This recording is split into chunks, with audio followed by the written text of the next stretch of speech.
I'm sure our dedicated listeners will not mind. If they've already survived the phantom haunting like 3 out of 5 of our episodes, or Mhm. whatever episode we're up to now. I guess technically we're up to like 8 because I split a couple of them, but Yeah. we're still going. We still going.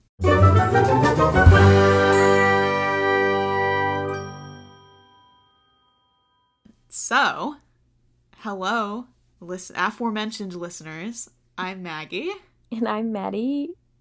and this is. Ambition Unpacked. Oh, that was cute. It was cute, wasn't it?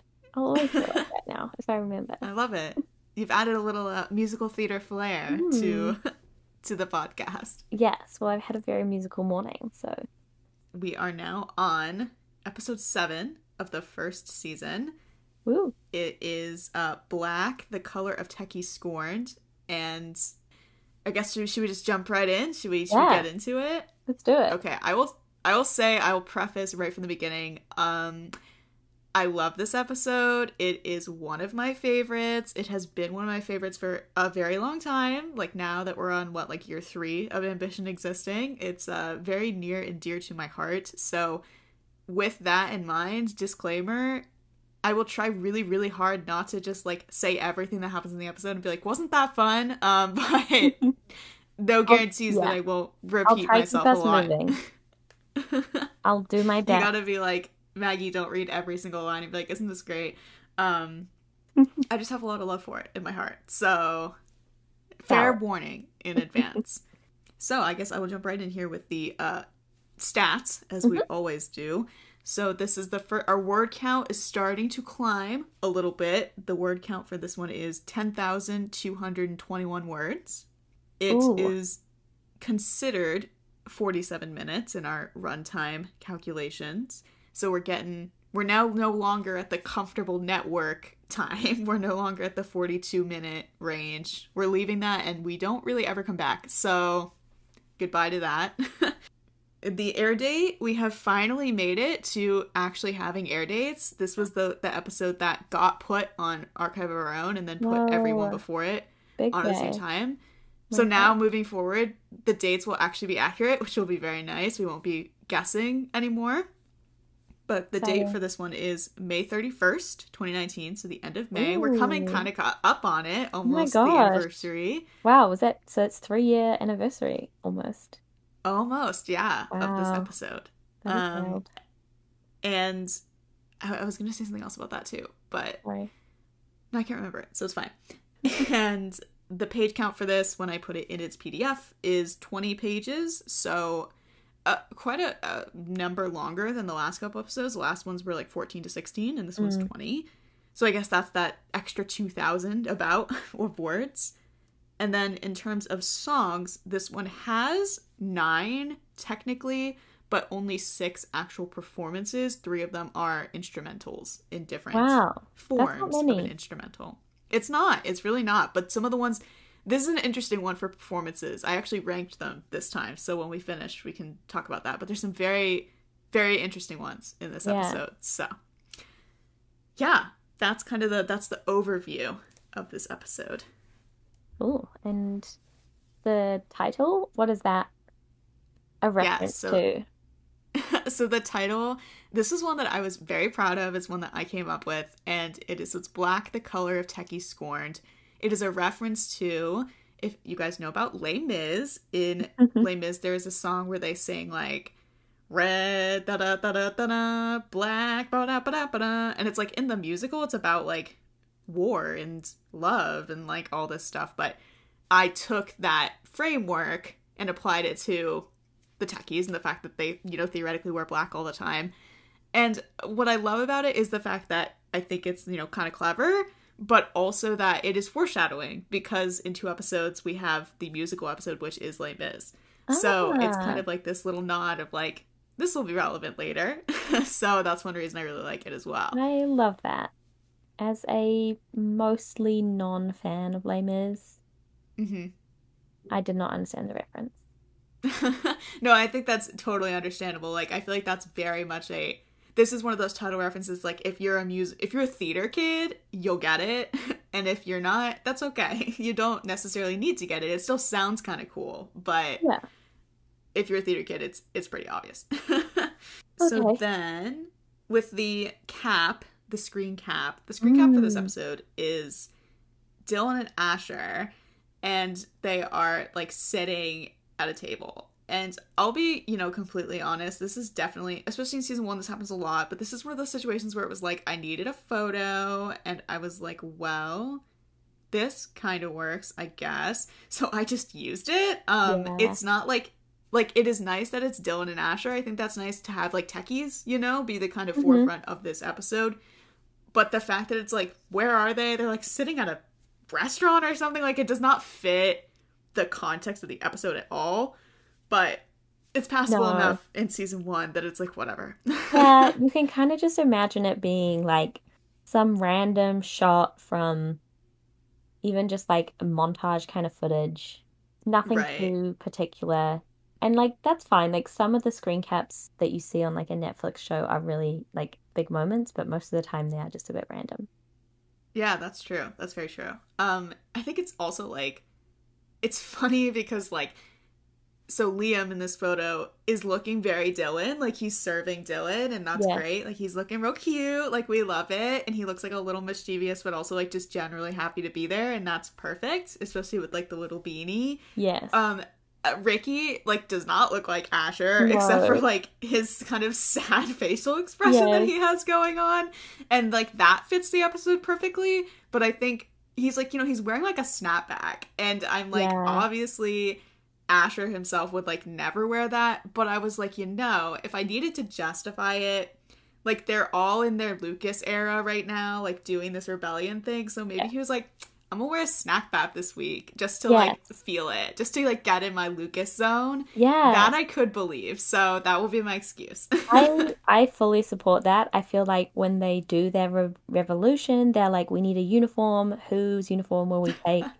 We're serving grey, we're serving black, we're serving dark colors, snapbacks, hats. That is the mood. And someone was like, Asher, turn your hat around. And he was like, okay, I got this. It was also the thing too, now I just have this image of like, this is not how it actually is in the show, but like, if during Thanks for the Memories, it's like they all suddenly have snapbacks and they're like all wearing snapbacks. That would be amazing. I think that should it's like very in their Lucas mode. Oh my goodness, that's funny. But yeah, it also kind of does speak a little bit to this thing of like, I think at this point in their friendship and in the kind of trio friendship of Lucas and Dylan and Asher, like, in season 2, like, or season 1, I think it is still very much like Asher, especially being the baby of the three of them, like, I think he is still kind of trying to figure out how does he fit in, and like, what is his sense of self. And I think this is a period of his life where, and you can see this by the way that like Asher is really getting out to some shenanigans with Lucas and Dylan in season 1, like totally just going along with it. And I think some of that comes from, idolizing Dylan and wanting to do what Dylan does, and idolizing Lucas a little bit and wanting to feel like, oh, I'm on Lucas's level, like, I'm in this, like, he respects me because I'm down for whatever. And I think it's really only in the character development that he gets to have that we kind of see him define his own sense of self as well. So I could totally see him in this season, and thus in this episode, like, being a little more molded in different directions and being less, Asher in a sense, and like just being kind of like part of the Lucas and Dylan, this is what they're doing, so I'm gonna do it too. And I think that that's totally believable. Whereas by the time we get to season 3, like, he has figured himself out and like found what his style is, what his sense of self is, and you really sense that, like, just what the way his characterization becomes much sharper. So most 13-year-olds are pretty generic, to be fair. So like, I think at this point, because this season's the one where it's like weird because it's like the first semester's over in like 4 episodes, so we're in the second semester, so he has just turned 15. Woo. So still quite baby. He's a big boy now. But still very much like, it would be very believable that he doesn't really know what his vibe is. So yeah, that's the screen cap to bring it all back to that. It's funny too, because I feel like the screen cap does not really emulate the tone of the episode at all, but I'm like, you know what? It is what it is. Khakis. So It's khakis. They're wearing, gray. It's black adjacent. Um, so it's fine. I feel like if you did it now, like you've got much more into your like manipulating the pictures yeah. now. So I feel like now you might like at least color the outfits or try to change it a little bit or just choose a different photo. But it Yeah. works. It's fine. I definitely would have. I was thinking about today because I've been working on some exciting things for people to come. I've been working on Ooh. updating some of the like the character page and the episode pages that's on our blog with Hmm. Notion pages instead, which are much more intuitive and kind of easy to navigate. And so in moving stuff over to a Notion page, I've been looking at some of the older screen caps. And I had thought to myself today, I was like, in the 104 one where it's Maya singing in her winter coat, I was like, today I would have made her winter coat like pink instead of the Mm. dark purple that it is, because I don't really see that as a Maya color. But back then it really was just like, okay, this photo works, whatever. Yeah. So yes, it definitely has improved over time. So the synopsis, I will read it. You say you want a revolution. Fed up with their treatment, the techies fight back by doing absolutely nothing. Attempts to mediate go sour when Farkle and Isadora can't relinquish control. Riley makes an effort to break the strike, but it may be her who gets broken instead. Wow. It's honestly a little threatening. It's a little ominous. Would you say it's a little tense? I would.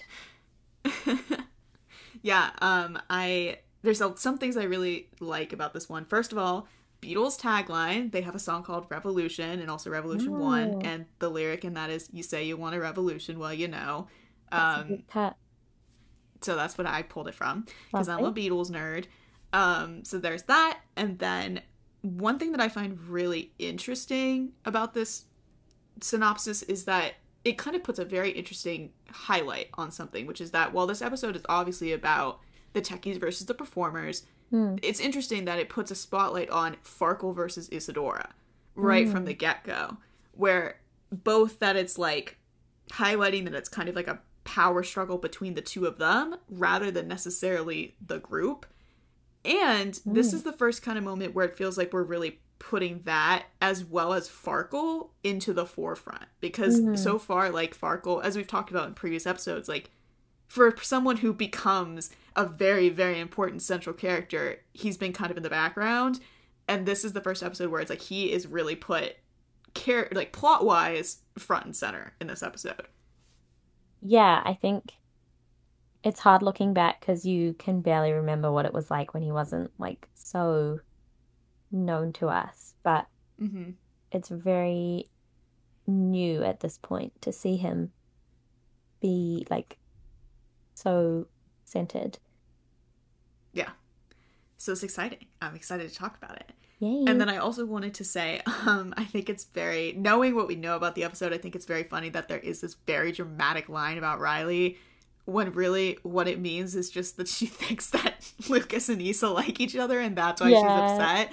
It's like you really think it's going to be this big dramatic thing and then it's just like, no, my little teenage heart was broken for a day and then I moved on. Yeah. And then I was corrected, so I made an assumption because I'm emotional and I'm yeah. valid for that, but also wrong. So good. And we're gonna dive into it. So here we go. Kicking into the episode. So we jump right into kind of similar to last episode where it was like a bunch of chaos and everybody performers are doing crazy stuff and the techies are trying to keep up. We're keeping that same pace with this episode, except instead of doing an actual performance that we're focusing on, it's just kind of like the everyday crazy minutia of what their classes are like. Mm. And one thing I wanted to point out is that, it says that it's happening over a buzzy, intense a cappella. I was like, okay, Glee. Like, that is a Glee reference. It has to be. Da, da, da, da, da, da, da.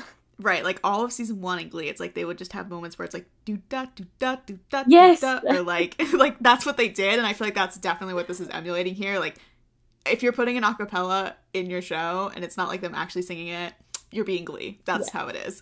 That is Glee like forming our culture, Yeah, unfortunately, for totally. everyone. So we have everybody kind of like running around. I wanted to point out there's a nice little continuity moment that shows that S and I cared about continuity even back then, because Dave, it says that Dave is like avoiding the curtains, which is coming off of him getting crushed by the curtain last episode, and that will continue to be a running gag. But, you know, keeping some, clearly I'm starting to get the hang of it writing wise, like, oh, like we're building on this, we're building these themes, etc., etc. Which I will say, kind of to preface what we're going to talk about, there's a lot of little like theme moments in this episode where like I highlighted a lot of purple, so it should be fun. I love purple, so let's do it. Yeah, totally. I just jokingly mentioned that I think it's funny that Isa tries to talk to Zay and Charlie to be like, hey, get everybody to stop. And the reason I think that's funny is because it's like, oh my god, Isa talked to Charlie? That never happens. That's an unheard of occurrence. But it's also very like, all she knows about him is that if I'm going to get anyone to help me like stop people being chaotic, it's going to be Mr. Bland over here. Yeah. And then it still doesn't work. So what can you do? You need to get the demon in here to fix it. Yeah, so then basically that's the chaos that we're in right now. And I also highlighted a lot of blue this episode, and blue is favorite lines. So just bear with me for all of the lines that I will bring up. But Farkle and Isa have this exchange where Isa's like, isn't anybody decent? Why are you all crazy? And Farkle says, wow, poor little director. Is this really too overwhelming? Doing the basic expectations of your job? And then Isa says, don't patronize me, Magus. You don't want to see what this little director is capable of. And just the two of them, you know, like their dynamic as we know it. Mm-hmm. What an interesting kind of first little pithy exchange to have. Yeah. Very, very early on. I mean, like we said, right from the beginning, like this episode is kind of about them and their power struggle. And I think Sunny will hate me for saying this, but at this point, it has nothing to do with romance. Like, it really does not. Like, they just do not like each other. And I think come from very different places. But I think that to me, first of all, that makes their relationship so different from every other romance or potential romance in the show. But it also is just, like, very interesting to, like, start at this place where it's like, no, we just don't like each other. Like, it really grew out of something else, which is so different. Yeah. So yeah, I just think it's a very interesting little starting point at this episode. Especially since the fact that it's, like, kind of the two of them really starting the dialogue of this episode when we know the two of them will become so key to the conflict in this episode. Ugh.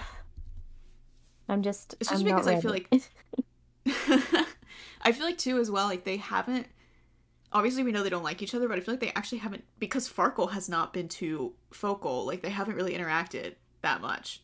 I feel like they avoid each other, and they've at the very least not been on screen at the same time, unless it's like a really big group shot. Yeah, exactly. Issa's talking to everybody today. Good for her. Go, girl. Look at her go. Giving us extroverted. Amazing. So good.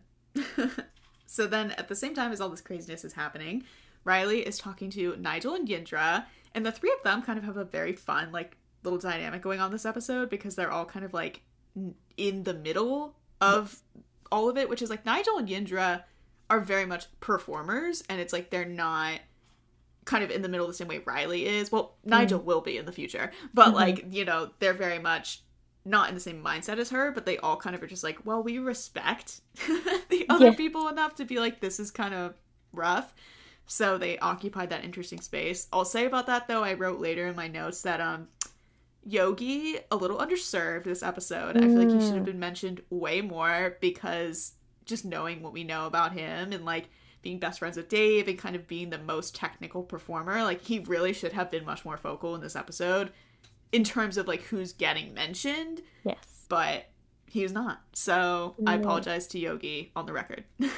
I feel like maybe Yogi was just, like, sick that week, kind of. Like, he was just like, I keep going home at lunch. I'm not feeling good. Yeah, I thought about that too. I was like, maybe he's just not there. Maybe he was absent. But then I was like, I want him to, you know, still be in the paint fight and all that kind of stuff. So I was like, he can't be sick, because then he doesn't get to participate in the fun stuff. So maybe he just he was just having like a week, and he was just like, nah, He's like, I I'm cannot outies. with this. But yeah, so Riley's talking to Nigel and Indra, and she mentions, like, this is all crazy. Like, where's Lucas? Like, he's supposed to be back. He was supposed to come back yesterday. Where is he? He should be here. Where is he? And I was like, Riley, she had that date in her calendar and in her agenda. She was like, Lucas comes back today. She showed up on Monday. He didn't come back. Yeah, she was probably like, well. She probably wore her, like, cutest little dress. Just in case. She's just like, I'm just wearing this. This is like a normal Monday outfit. Just starting the new week right. Also happens to be the same day Lucas is back. Yeah. Completely. This girl. What can I say? Can only support and love her. So yeah, all this craziness happens. It doesn't really calm down until Sean and Angela come back and they're like, okay, go have lunch.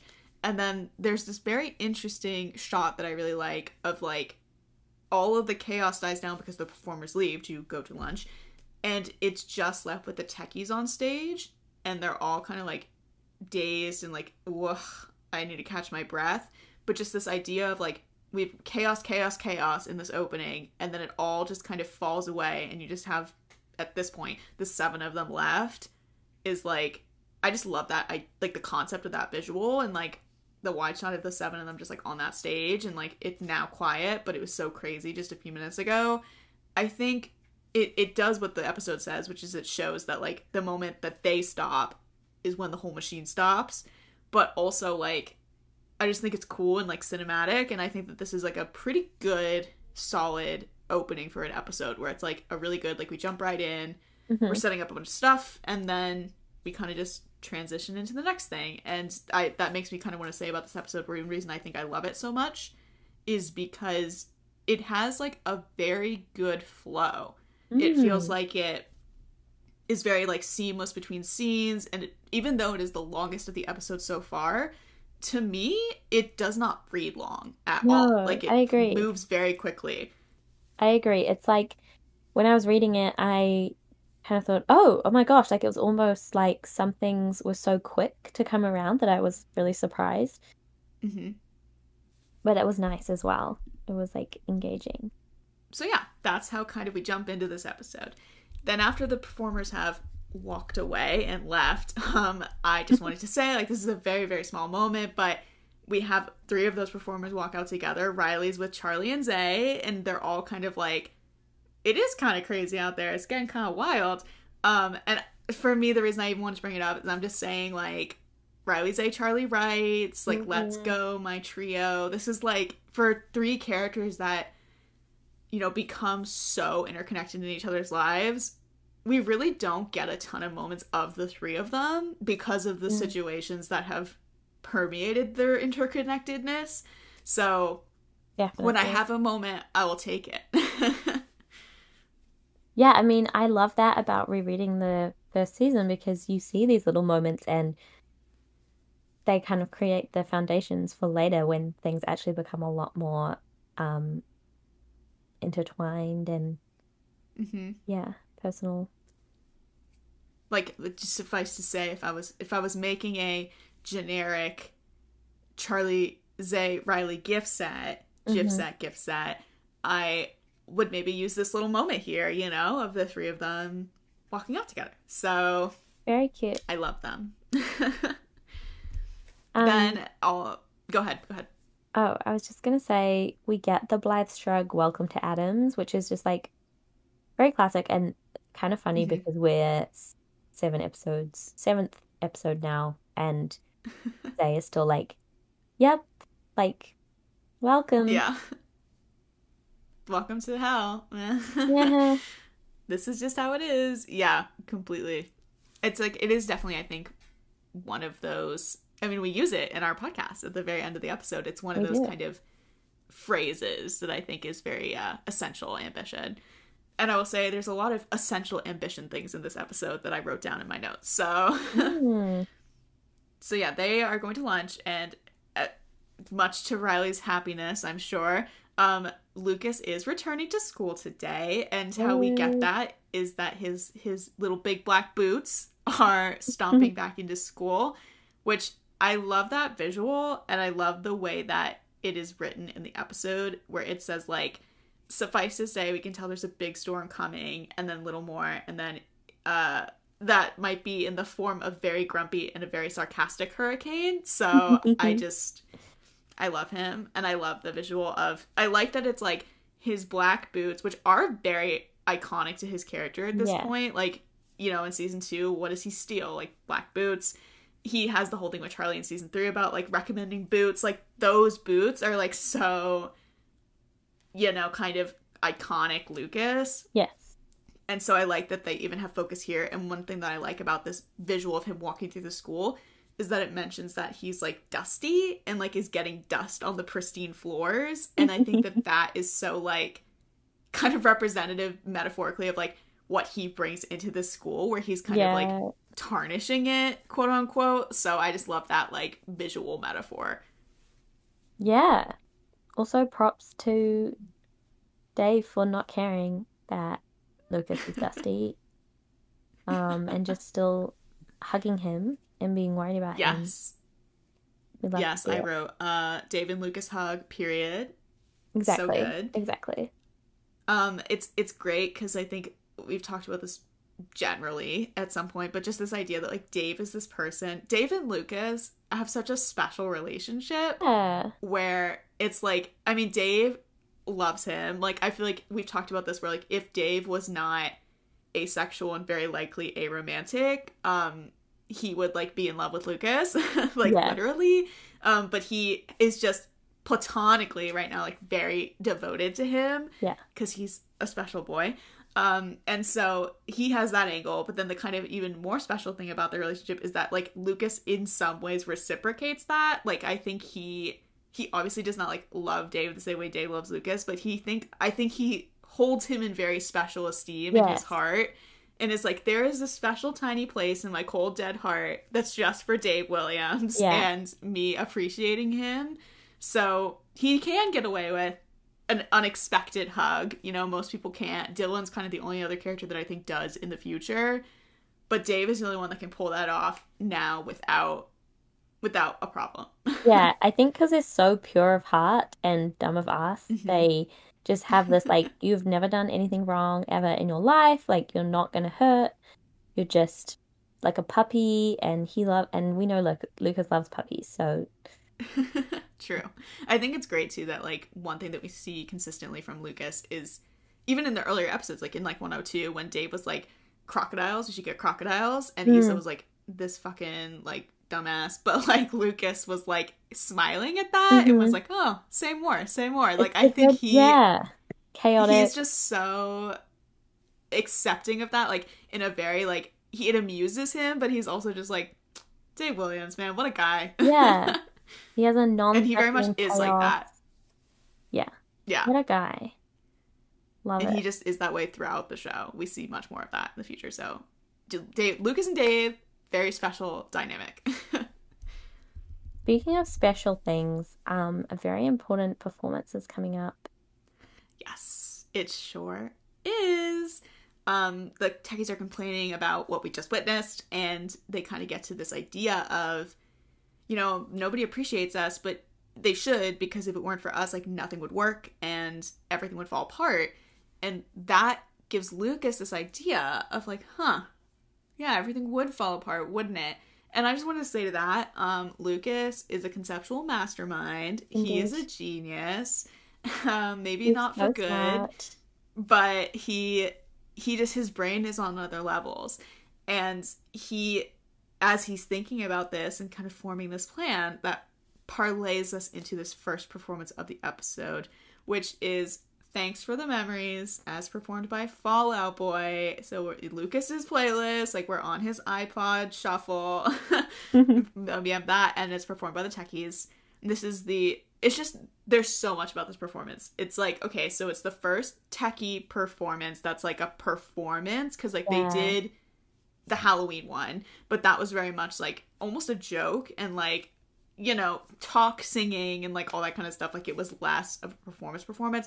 This is a performance, and it is, you know, all of the techies, like, I mean, Lucas is, like, half in, half out, but it's setting that precedent.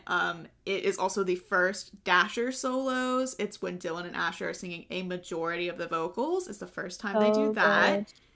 And it also is like kind of the first, it's the first example of a thread that is throughout the show that I love, which is this idea of Dylan and Asher as Lucas's musical brain, where anytime Lucas is feeling something or thinking something that maybe in a traditional character they would sing about it in the show. Yes. It's like Dylan and Asher sing about it for him.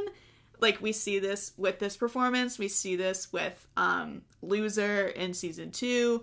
We see it with, I mean, they also kind of like occasionally underscore things that are going on with him. Like, they do Delicate in season 2, like before he kisses Riley. Yeah. And so like they have this recurring motif of like musically translating what he maybe would perform if he performed. And it's a very interesting, like, I think it shows how connected their relationship is, but in a very ambition specific way, where it's like, we're so emotionally connected, you sing my songs that are in my head. Yeah. So I think that they're kind of like his conduits in a way of like, okay, let me express this musically, what you cannot express musically. And that's very much a recurring thing. It's beautiful. And just so fun. This performance was super fun. Like, especially my favorite part is when Dave just, in a silly, goofy mood, just knocks Wyatt's binder out of his hands. Like, I personally would do that. So I find that extremely relatable. Yes, I love that that's like his version of like rebellion, is like, get this binder out of your hands. Yeah. Just like having a fun time. He's like, oh, what should I do? And he just like, hit. So good. Yeah, this performance, I will say, to me, is one of the classic essential ambition performances. Like, I think it is so, not necessarily in a way that a lot of other classic ambition performances are, that are more like musical based or like very conceptual in that sense, but this one is just so like, it's just so good, and it's like perfect for the moment, and it's like just so fun. And it's also one that like, even when I wrote it back in the day to this day, I can see this one so clearly, like down to choreography, down to the movements of like camera, like where are we in the school, like it's just always been so vivid in my head. So it has that going for it. And what I also like about it is this first kind of instance of, it says here in the thing that like, oh, Dylan and Asher are singing, like, Lucas doesn't sing, because come on now. But he does participate in this number a little bit. He's not singing, and that is intentional, but he is moving with the group.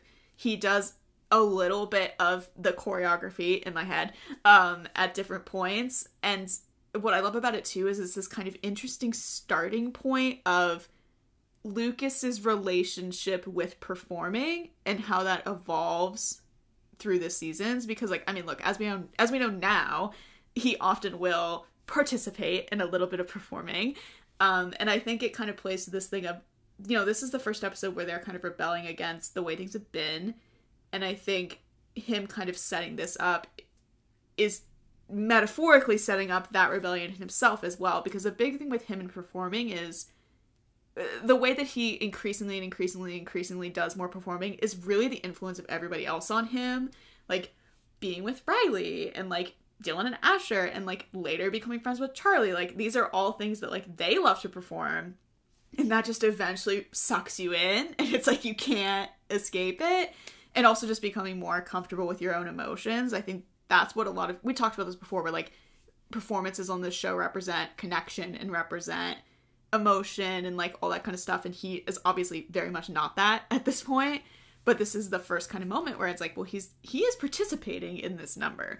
So I think it's the first start of that very long arc for him in terms of like, how does he relate to the show and like the structures of the show.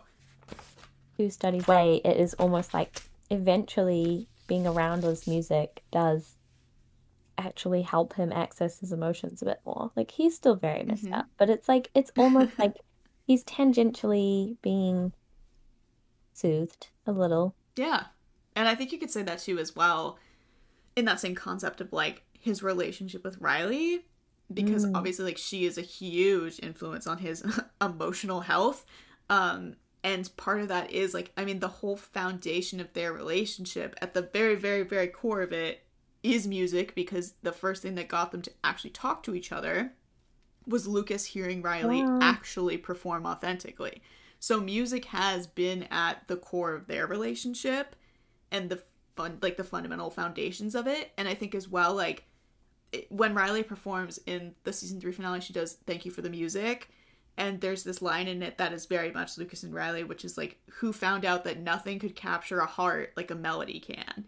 And so I think it's just, yeah, him being able to, there really is such a parallel between Lucas's relationship with music and Lucas's relationship with the emotional people in his life. So Lucas and music, very interesting psycho analysis going on here. I love it.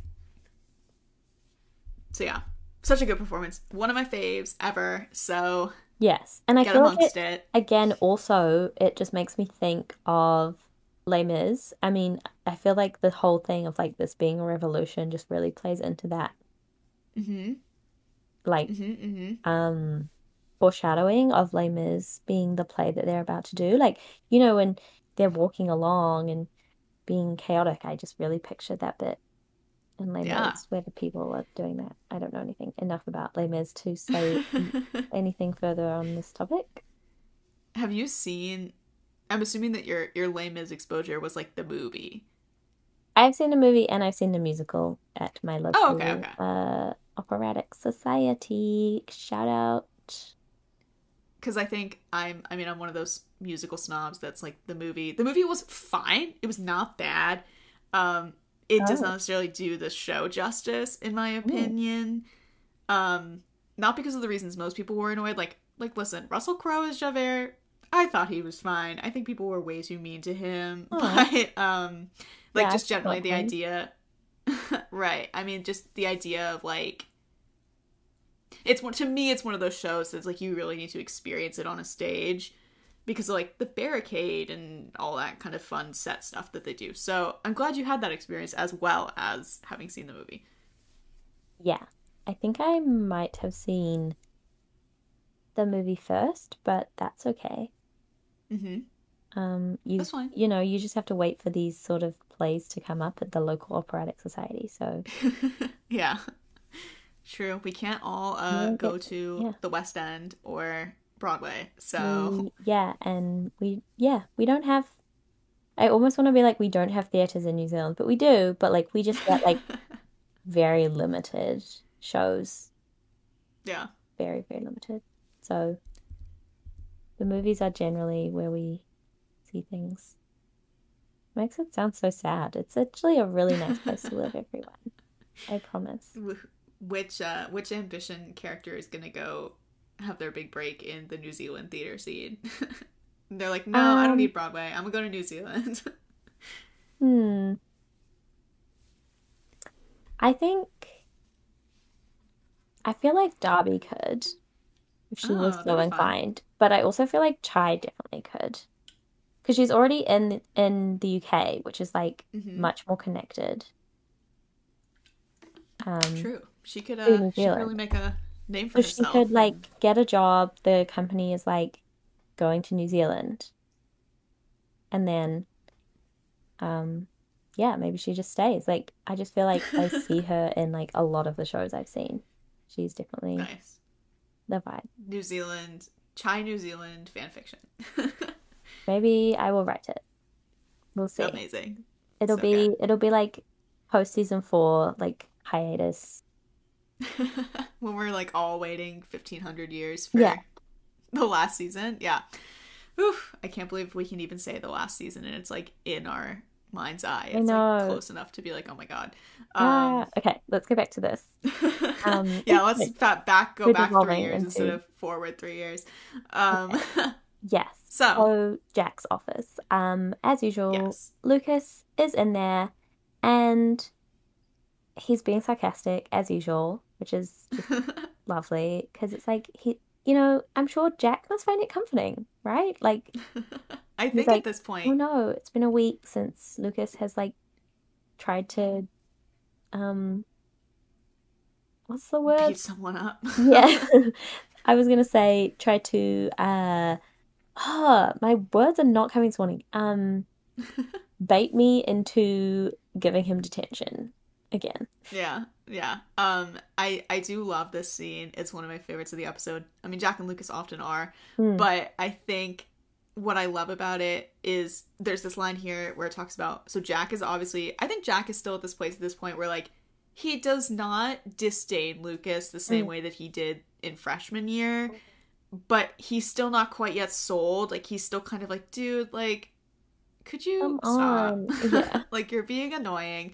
And but Lucas, you know, is very comfortable with the situation. He likes the way he likes to, we talked about this in a past episode, but like he likes the fact that he gets attention from Jack in a non-threatening way when he acts out. So this is just Yeah. par for the course for him. He's like, this is great, I'm back, this is how it's supposed to be. But I highlighted this line in foreshadowing pink of Mm. he looks a little too comfortable sitting in that chair opposite the principal's desk as if it's his to own. Oh, And the reason I highlighted that is because, as we know, that basically becomes true. Like that, we see so many scenes over the next 3 seasons of him in that chair opposite Jack and the two of them having a conversation. So I think it's just like that is kind of his chair to own. Like you're right. yeah. And like So that bit in like 401B, but anyway, we won't get into it because we're not discussing spoilers. Um, it's yes, fine. yeah. But yeah, So I just love that he is so comfortable in that seat. Lucas is really just he has like no limits here. He's like, the performers suck. I will happily be suspended again if I can beat them up. So do it. Yeah, I love that it's like nice because, you know, I think we see him later and also we've seen in the past already, like that he can be very disparaging with Jack and kind of like when he is having moments like that of like, well, why don't you do something about it? Like, go ahead. It's more actually kind of a negative reflection on him. Like, it's like he wants to be punished. But in this situation, like, I like that he genuinely is like, I'm not bothered. Like, what are you gonna do about it, old man? Like, he's just like, so there's like a good vibe to him, even though he is starting all this chaos. And Yeah. he kind of holds that throughout the episode. Like, people comment, like, you are enjoying this too much. Like, you're having too much fun with this. Which I love. I But love yeah, it I so mean, much. It's like, oh, was it not meant to be fun? it's so good. And I even said too in my notes here, speaking on Riley's behalf, I just wrote, you know, once again, Lucas, stop being hot because you're really affecting the population of Rileys in this school and it's not fair. It's not. But it's like, you know, that kind of easy confidence, I think, is when Lucas is most, I guess, I mean, I don't want to say necessarily like attractive, but like is when he's the most appealing, I guess, in both like a normal, just like as a person sense, but also in, if you're Riley, a romantic sense. So I think that this is kind of the peak kind of Lucas. If we want him to be like this all the time, like maybe not in a trouble mongering way, but just in the like in the easy confidence and the like feeling confident about what he's standing for and what he's doing and what his role in all of that is. Yeah, I mean, Um, it's amazing. He's leading the whole group. He's quoting the Hunger Games and he's speaking truth to power. I mean, that is yeah, and I that is love our that future he president right there. yeah, and I think it still speaks a lot to him though that he says, even as he is very clearly leading, he says like, I'm not the leader, like I am the spark for my friends and this is their issue and I'm just helping them Yeah. translate it. And like that comes off, I think, very humble, but the thing is, like, the truth is that is what good leaders are, is that they are the ones Yeah. who guide other people to what they have to do. And I think he just doesn't realize that, like, that he is those things that he thinks he's not. I highlighted a little piece of his line early on where Jack is like, where were you? Like, you were supposed to come back yesterday, you just skipped, like, bitch. And Lucas mentions, I highlighted this in yellow just to kind of bring it up, but that he mentions, like, he's joking around about, like, oh, I just thought it'd be fun to skip or whatever. But he mentions that one of the pieces of that, very casually stated, is I was having such a good time having Dora nag me over missed homework and being ignored by my parents that I thought, how about another day? And I think that very subtle mention is definitely it's piling on to stuff that we've already been told about him in past episodes, but is also setting us up for, now we're in the second half of the season, and there's a lot more, I think, still vague, but specific instances of, like, unpacking that part of Lucas's life. Yeah. And I think that that's interesting as well, because Jack is probably like Big Sigh, he doesn't want to suspend Lucas. And Lucas kind of knows that, so he's trying extra hard, really. Yeah. Lucas might be... I mean, listen, Lucas is a little jackass, and we just have to accept that sometimes. But yeah, so you mentioned the Hunger Games line. That was one that I highlighted, where he says to Jack, "This is how all great rebellions begin, Principal Hunter, sir. I think you'll want to be on the right side of AAA history. It's like they say, if we burn, you burn with us. That's classic literature, right?" And Jack says, "The Hunger Games." And Lucas goes, done, Jack. Same difference. Jack, but yes, great that Jack knows the Hunger Games. Yeah, impressive. I'm very impressed with Jack, because I personally would not know it myself. And I think it's funny too that Lucas thinks it's classic literature, where he's like, "Oh, this must be from, like, Fahrenheit 451 or something like that," which just also goes to show that, like, Lucas clearly does not read a lot of books himself, so he just knows this quote and threw it out there, but he does it with such confidence. And then as he kind of just leaves of his own accord, and Jack's like, "I didn't dismiss you," and Lucas is like, we'll see each other again, I'm sure. And I love that kind of, like, angle to their dynamic as well, where it's like, okay, well, see you tomorrow when I do something else. Yeah, don't worry. Like, the meeting's not over. It's just that we're extending it a little. We're taking a break. Yeah. We'll be back. And Jack's like, oh my God.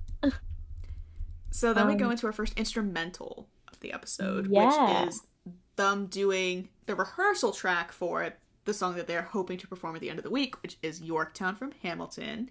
And I will not speak any about the music at this point, because we'll talk about it when we get there. So we can just move into what's actually going on, which is that the performers are trying to rehearse, but they're a little bit janky, to be honest, because they're, like, not in their costumes, and they're using a speaker on someone's phone to play the music. So Farkle's like, "I can't hear this, it sucks." And it's like, because as we come to see, as we pan out to the auditorium, the techies are doing nothing. They are choosing to do nothing. They are basically doing, like, I guess the equivalent of, like, a sit-in, but like in the auditorium seats. So civil disobedience in a way. But obviously the performers are not happy with that, and so that kind of sets up the little conflict here of them starting to clash as groups. One thing that I wanted to highlight is, this is a very dumb note, but Zay speaks in French here. He says, "Hey techies, pardonnez-moi," and I just said, Zay and Charlie France conspiracy theory, because they have a lot of, like, French speaking related subplots and moments in their storylines, so I'm just saying, conspiracy theory. I think so. I'm for it.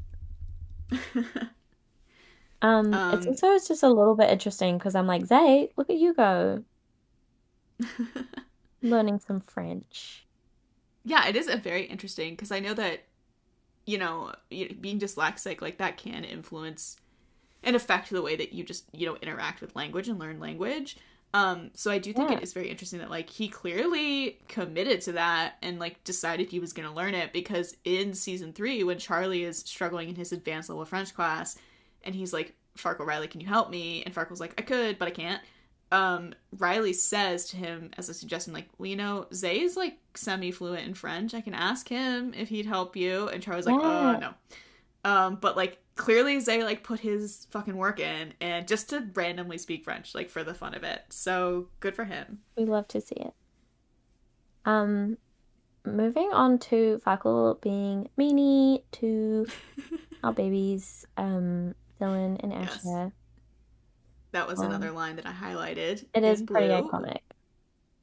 Yes, it is one of those ones that's like, this episode, where they're like arguing about, they're starting to have arguments about what this whole episode is about, and Dylan throws at Farkle, he's like, you don't even know our names, and Farkle's like, sure I do, and he points to Asher and he goes, thing 1, and he points to Dylan and he goes, thing 2, and then he points to Lucas and he goes, jackass. So he clearly is a little frazzled. He's a little riled up. But that definitely was, I mean, even when we were doing marketing, quote unquote marketing, for Ambition in season 1, like, Dylan and Asher were marketed as like thing 1 and thing 2. So again, it's a bygone era, you know? Because also, to be fair, I am sure that plenty of readers like also like probably could not really tell them apart. So Hell no. At that point, you know, was Farkle alone? Who can say? Yeah, but I think it's like he says it with malice, which is what we don't like. The way that he says jackass, like, he's like, Lucas Fryer. So, yeah, but he's also like a little bit repressed. So that's the problem with Lucas. But he's a beautiful man and I hate him. So they're like, okay, Sean and Angela break it up. They're like, enough of that. And Riley was like, this is not going to be good, so I'm going to fix it. And she decides she's going to be the one to fix everything, which is kind of like her entire role in the whole show, is her deciding she's going to fix everything. So she goes to Eric, and she's like, hey, I just want to run this by you that, like, I'm going to fix everything. And Eric's like, nah. Don't do that. Okay. Sure. So what I love about it is there's another very iconic line in this scene, which is Riley is explaining like why she thinks she is suited to be the person to fix everything. And she says like, oh, you know, like I'm really good friends with Isa now, and like I feel like I get the techies.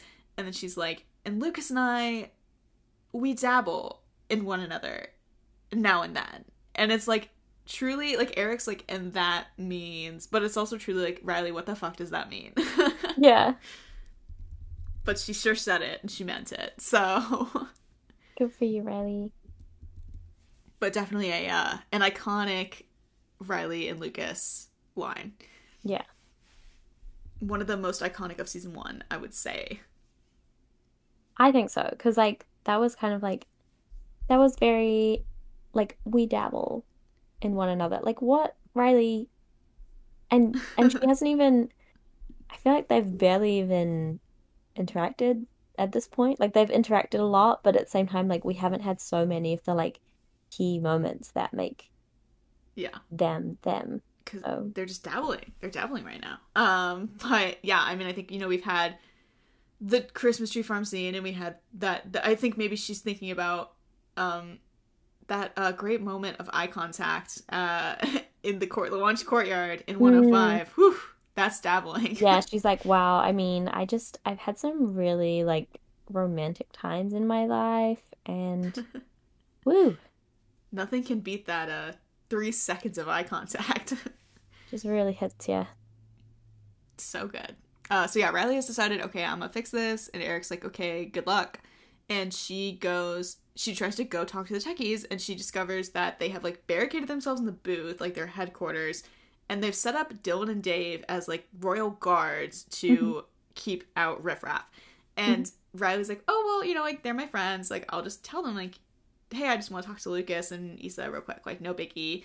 But they're like, no, you can't. Like, we're not letting in performers. And she says, but I'm your friend. And Dave is like, no exceptions. And I think it's funny to me that Dylan was decided to be one of the guards, because I'm like, Dylan would be awful at that job. Like, if it was just Dylan standing out there and Riley came over and was like, hey, can I talk? And like, he'd be like, yeah, go, hey, what's up, girl? Like, he's not good at this.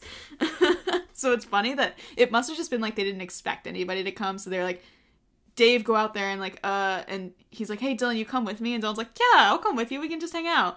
And then Riley shows up, and if Dave had not been there, with his deep loyalty to Lucas, to be like, no, we're not letting anyone in because Lucas said so, then, like, she would have gotten in there, because Dylan would have just been like, yeah, sure, come in.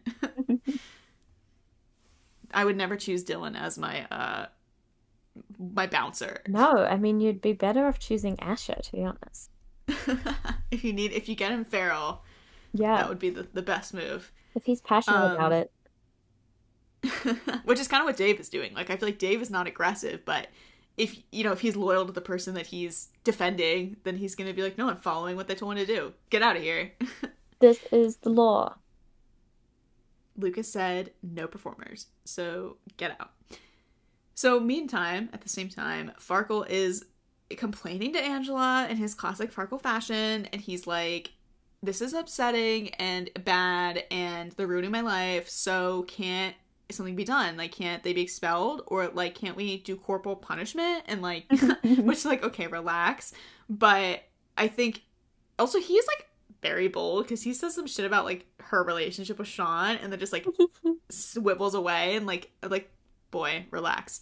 But I wanted to say about this scene, like, I think he's being ridiculous, and that's true, but I think this is a really good example. The way he's reacting in this episode is so clear about, like, how Farkle is so dependent on the haven of Adams. Yeah. And the way that it's set up in his life of, like, this is where everything works for me, even though it does not. But, like, he has set it so up like that in his head because everything else is not how he wants it. Yeah. That, like, even a slight change to his order of that world is, like, very emotionally stressful for him. Like, it's not like he's being a diva and he's being annoying, but it's also, like, rooted in something that's, like, he is genuinely distressed. Yeah, it's like it's sparking a panic in him that he can't identify. Right. And it's like, we already know he's already had, like, 5 panics this season. So, like, I mean, last season episode, he was also really stressed because he couldn't figure something out and his world order had been thrown off. And we know next episode, he's really stressed out because he can't figure something out and his world order is even more thrown off. So, clearly he is really going through something, and I think people should help him, but no one will. So, whoops. Oopsie. Then there's a scene about Riley and Corey and divorce, which... Sad. Moving on. Whatever. So then we learn that AAA Confessions is still kicking, and it has posted a post about Lucas that is purportedly some of the harshest stuff that the Confessions page has ever posted. And it's very clear that Wyatt posted it because, like, who else has that much of a vendetta? But it's, like, just the nature of the thing that it's like, oh, this is, like, really mean. And so the techies are like, oh, like, what do we do? Like, should we tell him, like, how we feel about this? And they do tell him. They're like, hey, we just want to check, like, you're good, because they said this really mean stuff about you. And Lucas he acts like he's like, I don't care, like, whatever, I don't give a shit. And then Dylan's like, are you sure? Because this is, like, really brutal. And Lucas has this line that I highlighted in thematic purple. Yeah. Because it is very, very important. He says, believe me, when I care about something, you'll know. And I think it's true. I think it's, like, so true to his character that, like,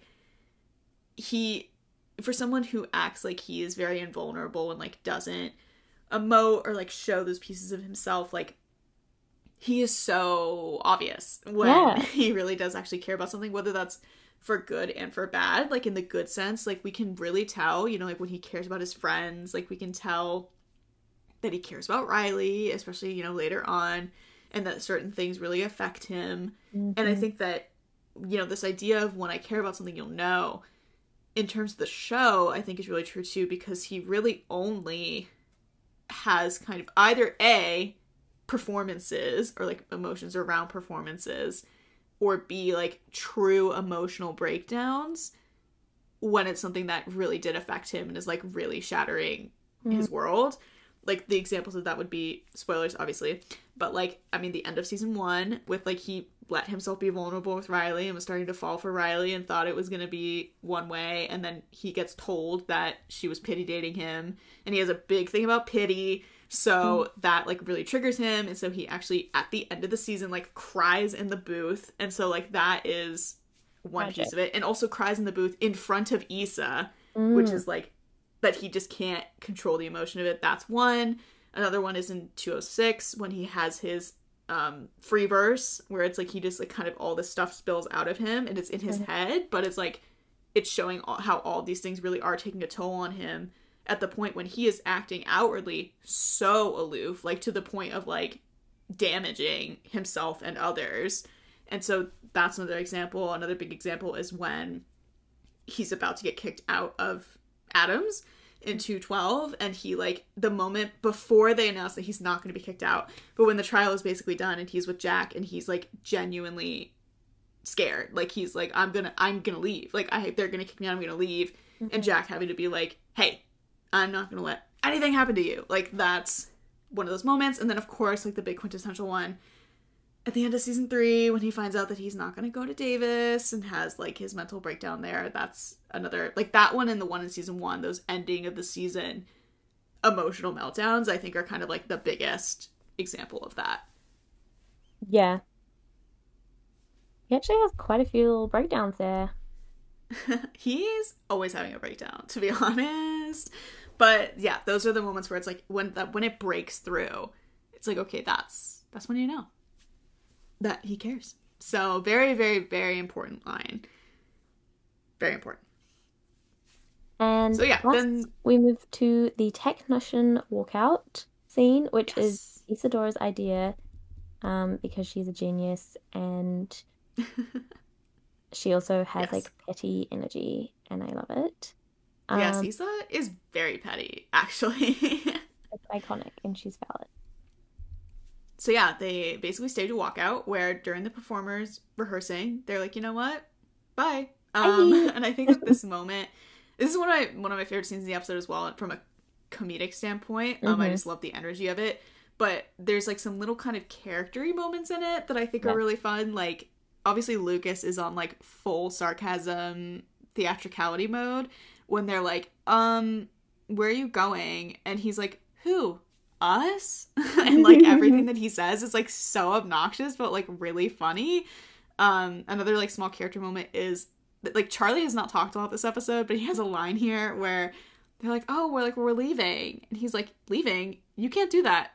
They can't do that, right? Like, I think this idea of like right, like him reacting in the moment and then checking with someone else, like, hey, wait, I was right? Like, did I get that right? That's like very him to like second guess himself in the moment of shock. Yes, and also check with someone else and question the fact that someone could like not just kind of go along with like the status quo and try to fit in and like actually take a stand. That he's like, what?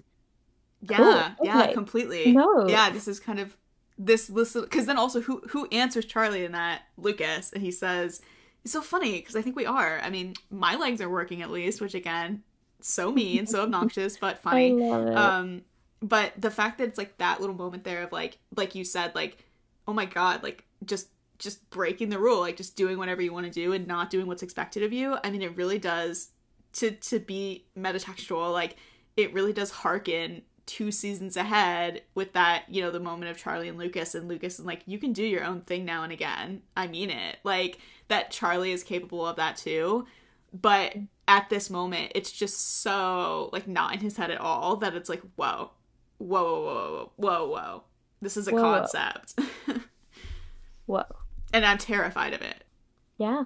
And then they just do it. Yep. And then they leave. I think it also goes... Go ahead.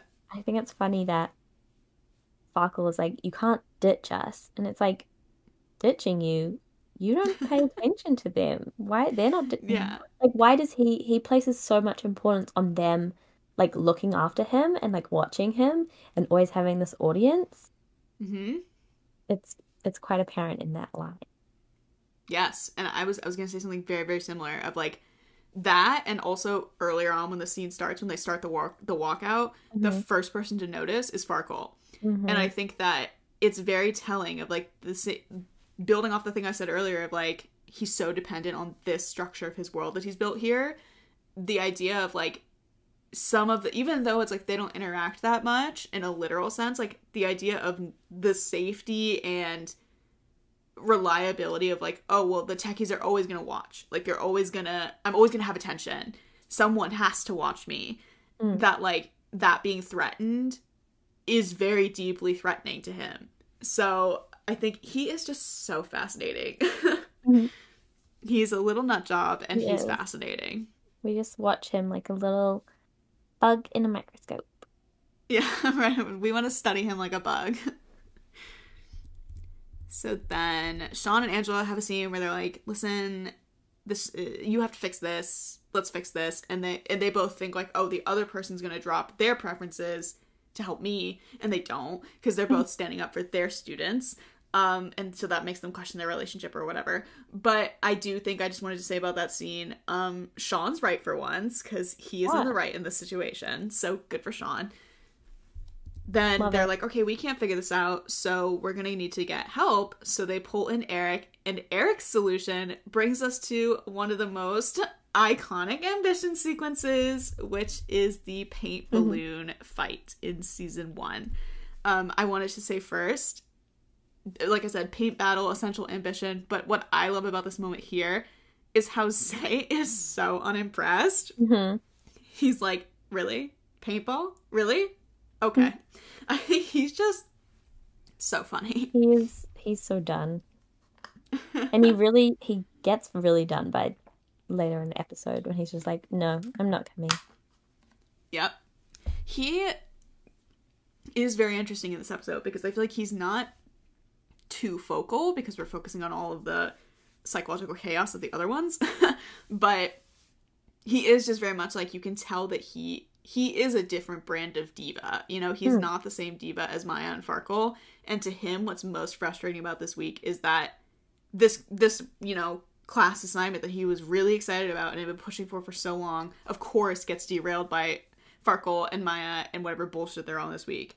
So I think that it's just he's definitely more in the background in this episode, but he has some interesting moments. So, but with this, he's like, okay, this is dumb, but okay.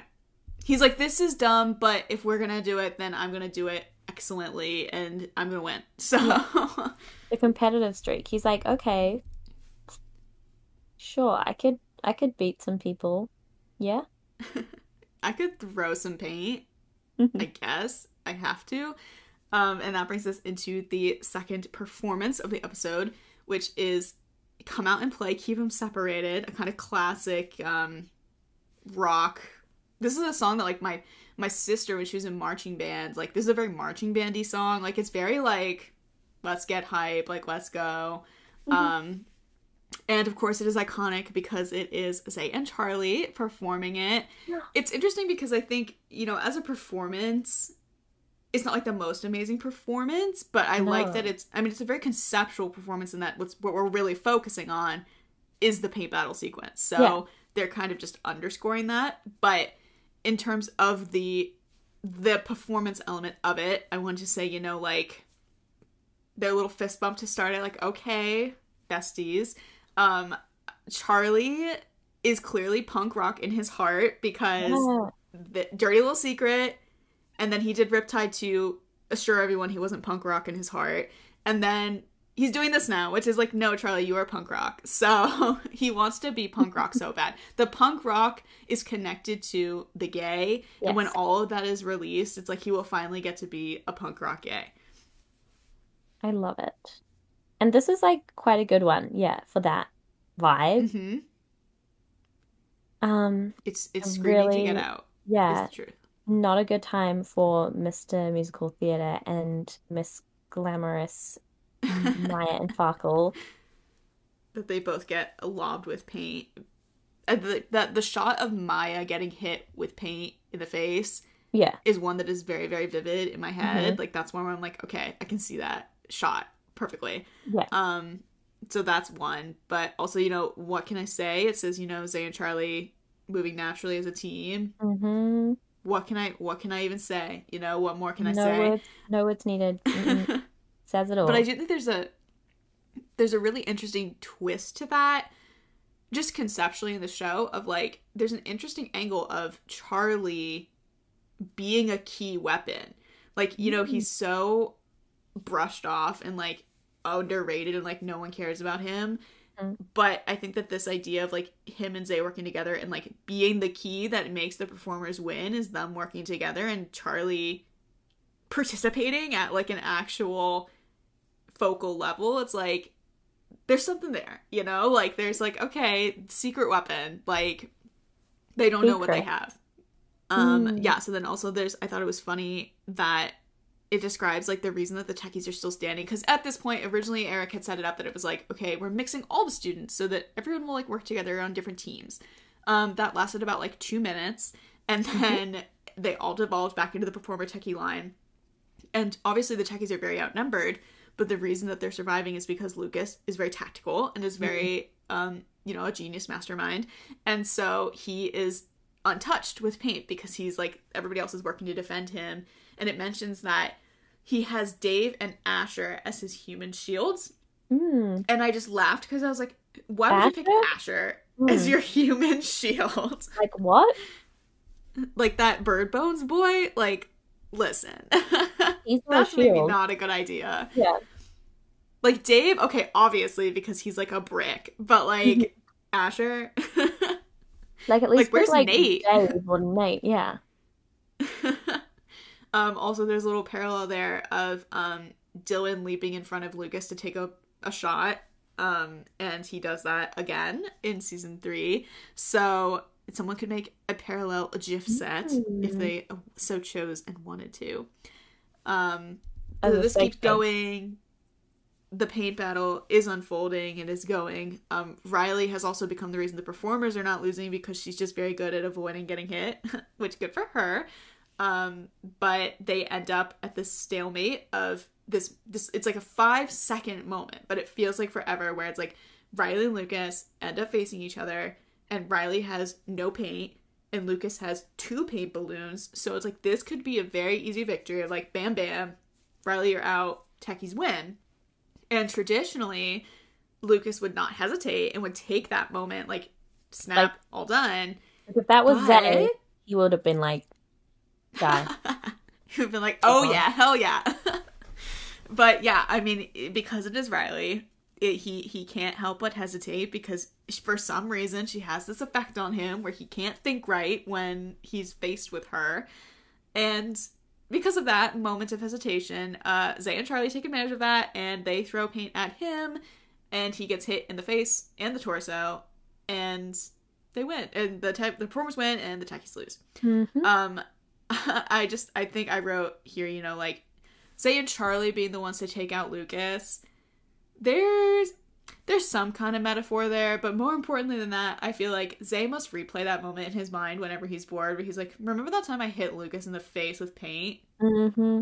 Yeah, he probably brings it up to Charlie sometimes, and Charlie's like, no, Zay, like, that was so sad. And Zay's like, no, that was fucking hilarious. Yeah, but it's like, you can just, I was about to ask, like, who do we think threw what? And it's like, no, actually the answer is so obvious. You know that Zay was the one that hit him in the face. Like, there's just no question.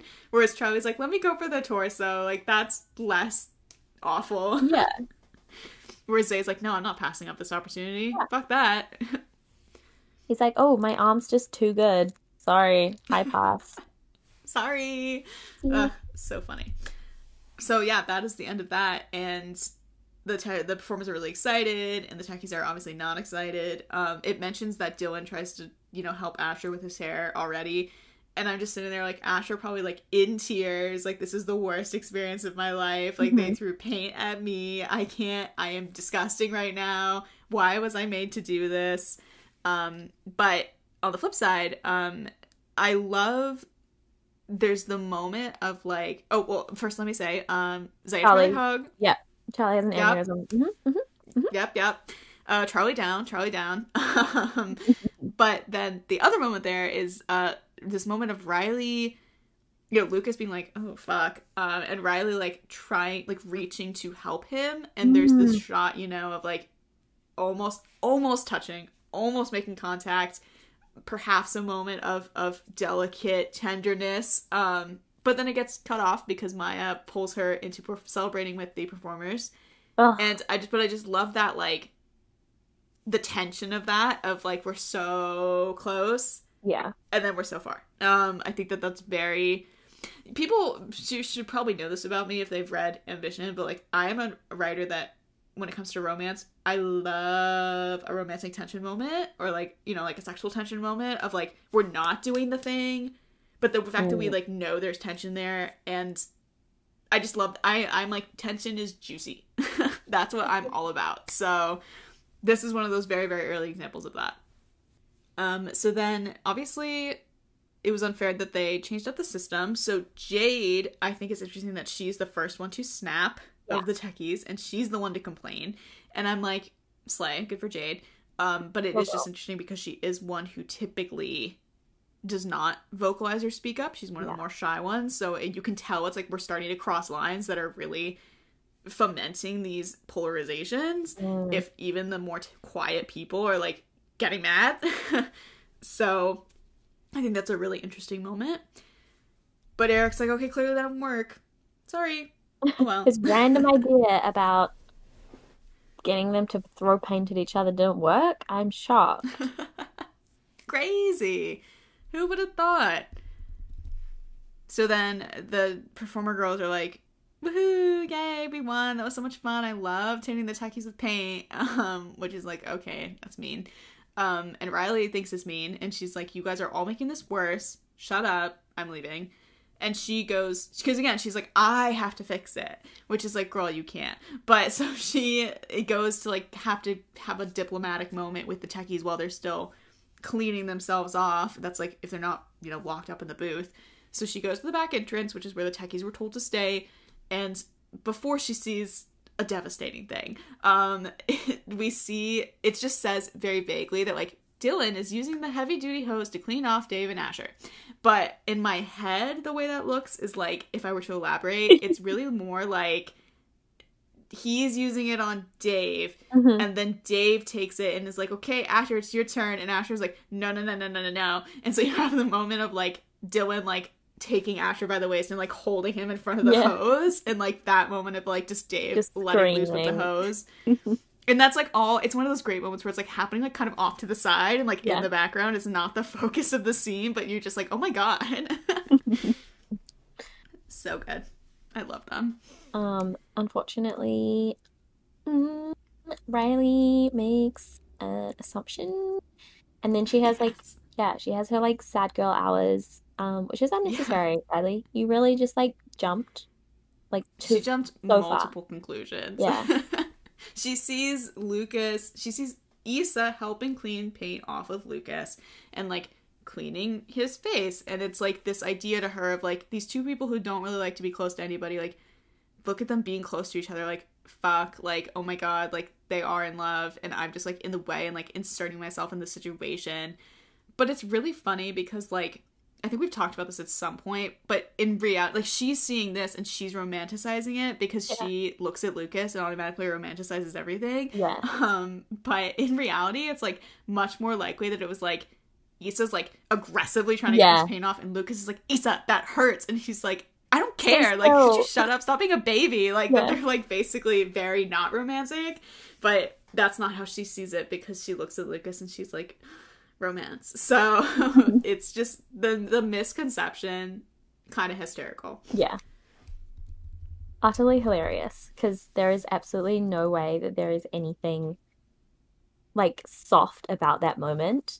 At all. And yet she's just like, oh my gosh, like I'm just gonna cry now, like why is my life so sad, like my parents getting divorced, and now like Lucas and Isadora, god. It's like I love this performance that she does, which is Cry and You Cry Alone, performed by Leslie Gore. It's from the 50s, and I love it because of the fact that it is playing perfectly into that. It's like a little self-aware. It's like, this is ridiculous, like Riley being this emotional about this, but it's so like being 15, 16, where it's like my life is over because the guy that I likes my friend, and everything else sucks and everybody's mad at each other, and I'm just gonna have this very croony like emotional song about it while at the same time being like covered in paint. Like it's just so silly, but in like the best way, where it's like she's singing it genuinely, but to watch it is like, this is silly, this is very silly. And that's one reason I really love how ridiculous it is. And then the fact that it's just like so forlorn, it's so like it's just so dramatic. Why did I have this idea that there was like people doing backup singing for her? I don't know why I thought that. Later in the song, the other performers like the vocals change because in the song, in the actual song, if you listen to it, it's like Leslie Gore is singing, and then they do like the kind of classic like oldies kind of thing of like a choir then singing the verse Right. again. So that choir in this case is the other performer's vocals, so that's Oh, happening okay. over her sitting on the stage watching the techies talk from afar. Right. That And is what I'm so thinking of. yes, and I mean that's one reason that I really like this song too, though, is that it is an oldie, and it's this Mm. kind of just nice variety to kind of some of the performances that we've had in the show so Yeah. far. The range in this episode alone is quite Yes, expansive. having some fun. But yes, I just love her melodrama here. It's very good. Um, and yeah, that's it. That's a good song. So then we come back to the present, and they're like, the texts have decided like, okay, now we're gonna kick it up a notch. Like we're gonna be hecklers, and so they're like trying to rehearse, and the techies are being like, wah wah, like Aw. this sucks, like y'all ain't nothing, like, but probably like we say that they're good hecklers, but it's probably like very silly heckling. Like I Oh don't yeah. think they could be like, especially like okay, Nate could probably be mean, but like Dylan, Dave, like even like Jeff, I'm sure they were just more like thinking like, what's the funniest thing I could say right now, Exactly. and I'm They're gonna trying to make say each it. other laugh. Yeah, and of course that makes all the performers really annoyed. But I highlighted in blue this moment between Lucas and Riley, where Lucas and his heckling, I feel like he's probably not doing a lot of heckling generally. Like he's letting the other ones do it Yeah. because he doesn't talk. But he goes, "Boo, get off the stage!" And then Riley like whips around and glares at him, Yeah. and he just smiles back. And I feel like that moment, like Riley in that moment, I think is like obviously annoyed that they're doing this, but she's more like, I'm mad at you because you're in love with Isadora Yeah. and I can't handle you right now. And then he just like smiles at her. I'm sure inside she was like, God damn it. Like, Yeah. he's so cute. Get away from me. They're so Yeah. funny. She probably had to keep her cool. Like, she had to try really hard to keep her cool just then. She's like, don't smile at me, my God. But then Issa says something snide. Like, I think if we're ranking, like, how mean can the techies be, it's like, I mean, obviously, okay, Lucas could be the meanest, but he's not talking that much, so he's not the meanest. But I feel like it's like you have Dave and Dylan at the far Mm. end of, like, they cannot be mean, they're just being silly. And then you have, like, Asher and Jade. I think Asher can be mean if he's, like, Yeah. if he's feral, but generally, like, they're both very shy, so I feel like I feel like they're it's kind of, like, their, very, I think it's very sarcastic. It's almost like their sassy side. yeah. Like the stuff they usually keep to themselves. Right. And I think Jeff is a little bit in that category as well. And then you have like Nate, who's like just, as they call him, like the bulldog jackass. Like he's just obnoxious, and that's fine. So he's probably a little meaner, but I feel like Isa can be a bitch. Like she can be mean. Oh So yeah. this idea that like she said something that really set Farkle off is like totally believable, both because she could figure out what to say to make him mad, and also because Farkle overreacts to everything. So that being the thing that kind of makes it be like, okay, like we need to take five, like we need to split up, is very believable. And again, brings it back to this thing of Isa and Farkle, their friction really being at the front of this. Oh yeah.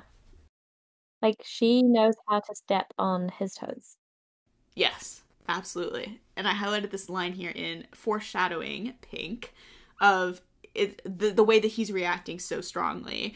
It's a vivid indication of how Farkle reacts when he feels like he's being unfairly persecuted and put under pressure. Noted. Hmm. Like, wonder when that's gonna become relevant. Interesting. So then we've split up, we're taking our space, and all the performers are in the, I don't know why they're all in the boys' dressing room, but they're all in the boys' dressing room. Just for Except laugh. just to hang out, just to chill. Except for Nigel, Yundra, and Riley for different reasons that we'll come to see. And as they're all chatting about it, like they're like, oh, the techies are like being so stupid, like they think we're the dramatic ones, but like they're being dramatic. And Zay, this is where we're getting that moment of like Zay being like, oh my fucking god, like, I'm over this. And so he leaves, but then Maya leads everybody else in like a little rallying performance, which is Team, performed by Lorde. And it has a very, very, very, very, very brief description. And what I will say about that is, like, honestly, that's fine, because I feel like of all the performances in this episode, like, this one is the one that to me kind of feels just like, okay, we needed a performance here. Okay, yep. Let's do this. Let's do Team by Lorde. Okay, cool. Great. Yeah, like, ooh, we're getting, like, there's not many. Like, it's not a bad performance, you know, we love Lorde, but it's like, all right, moving on. Yeah. It's funny because I know Emma, of those who listen to Cup of Ambition, that Emma, she loves Lorde and she hates Maya. So, well, she doesn't hate Maya. She has moments where she hates Maya. She has a love-hate relationship with Maya. But, so I remember when they did this episode on Cup of Ambition, like, she was like, oh, I can't believe Maya is singing Lorde, like, of all the people. So, and to be honest, I don't really think that she would, again, in the show. It's not a very Maya artist. No, it's an odd choice. You wouldn't really pick that. It's almost like Darby was just telling her about that song or something. Right. She's like, oh, this isn't, like, on my mind right now, so I'm just gonna sing. So then we have, I think, what might be my favorite scene in the episode, where Dave and Dylan let Yindra and Nigel in. They've come to negotiate, basically, as representatives from the performers, and so they let them in and they go upstairs, but before that, they just the drama of it, of like Dylan and Dave like look at each other and they're like, okay, you can go, and then Nigel and Yindra look at each other like, this is so ridiculous, but okay. And so then it's just like a very great, like, I think Nigel and Yindra episode for season 1, and like they don't get that much screen time, but like they're kind of serving this episode, like having a good time. So then they go and they talk to Lucas and Isa, and they're trying to basically be like, can we just figure out like what to do, like what do you guys want, so that we can just get things back to normal.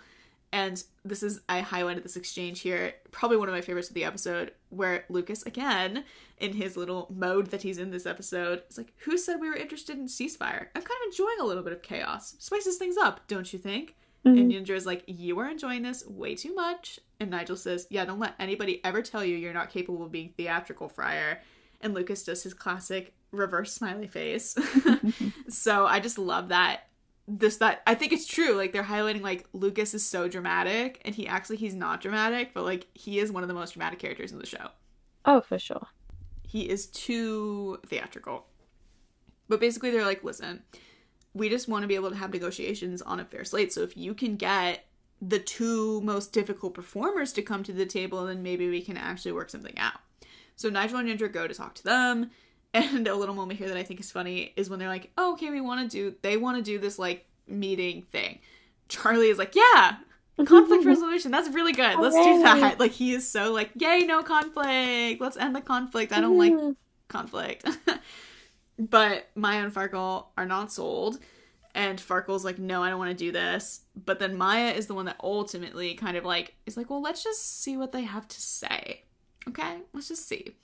And so then Nigel has this line that I also highlighted, where he says, remind me when it was that I dropped out of high school and entered a courtroom drama, because I don't recall making that decision. Really good, like, subtly snarky Nigel. Nigel would fit in on a courtroom drama, though, because he's, like, so serious a lot of the time, which is the funny thing. So then we come to Riley and Lucas. Very important scene. I think they have kind of two scenes in this episode, but I think that this one is the more interesting one. I think it has more things baked into it. And I think with this one, I highlighted this line here of in yellow, which is just to bring it up, that when they're walking around and Riley's trying to convince him to like call off the strike, he is, as they're going and he's kind of humoring her, he's like tidying things up in the auditorium. And so it says, like, it's clear that even with the current strike in progress, he's still instinctively protective of the place. And I think that this is kind of a running theme for him, like a small sub-theme of, like, that he acts like he hates the school so much. And he's like, I don't want to be here. This place sucks. But he's also very protective of it and is, like, he takes his kind of position as, like, being a techie who's in charge of the auditorium really seriously and is, like, very, like, he's always like nitpicking at it, like making sure that everything is in order. So again, like when he cares about something, you'll be able to tell. That is the boy. And then then they have this Riley like, is so, yeah, this is a big moment, really.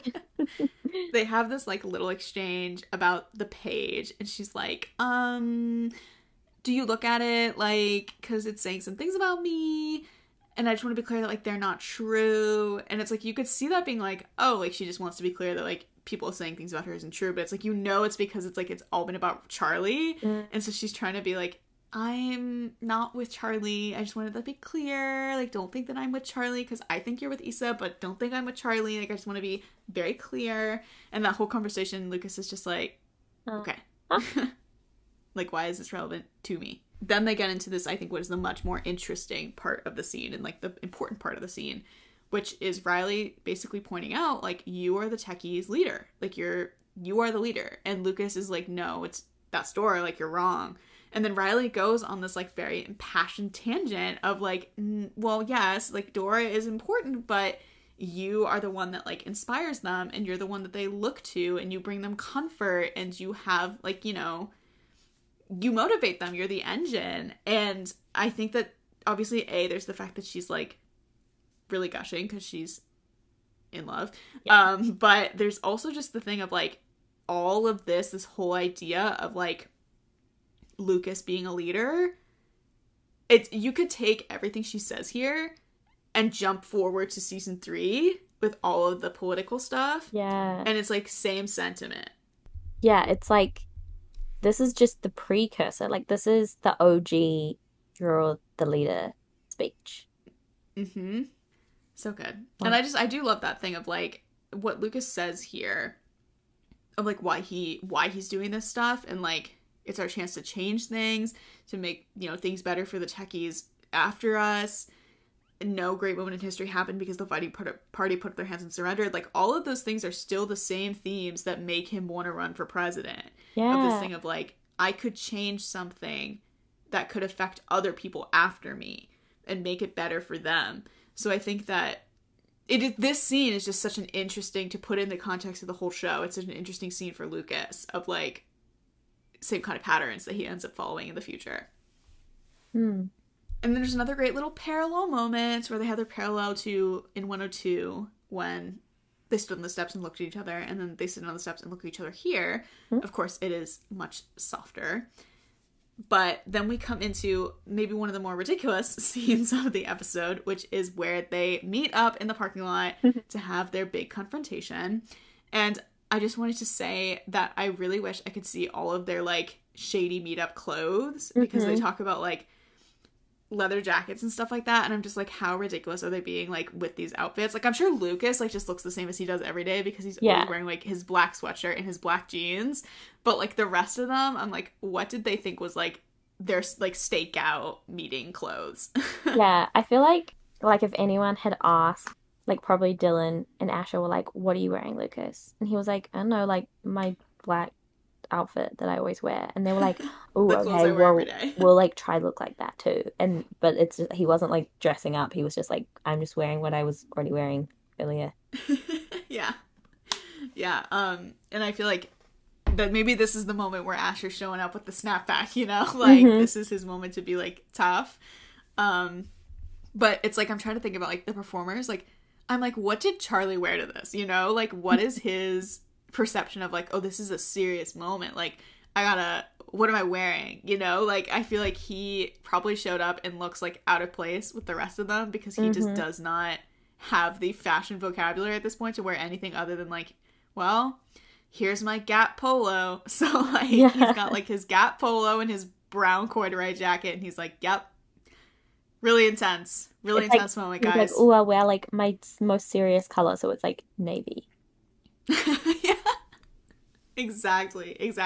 That's, like, as dark as his clothes get. Like, he doesn't have black. He's just like, oh, it's really dark blue. Yeah. He's like, this is the shirt that I, like, wear to church on Sundays when it's casual Sunday. Yeah, and it's, like, the one that his mom was like, like, sweetie, don't wear that because that looks a bit too, like, dark. And she definitely doesn't ever buy him black clothes because that would be too, like, Satanist. That would be too punk rock. Yeah. So sad. Gotta get him some more punk rock clothes. So yeah, we brought them together. They're trying to have this conversation, but it does not go that well because much like much of the world today, we just come to see that they are too polarized at this point. And so the conversation cannot go anywhere because they keep kind of like inherently cutting each other off. And everyone kind of, we would expect, Lucas to be the one to kind of blow it all up. But instead, as we come to see once again, it is Isa and Farkle who blow it all up because Isa, like, provokes Farkle. Again, it's always her provoking Farkle and getting him to flip out. And so then they're like, okay, this is clearly not working. I guess stalemate, nothing to be done. And Riley's like, okay, well, this sucks. But also, Isa was just the one who was the aggravator there, so maybe I need to shift my focus from Lucas to Isa. And that's kind of a little thought turning point there for her. Good for you, Riley.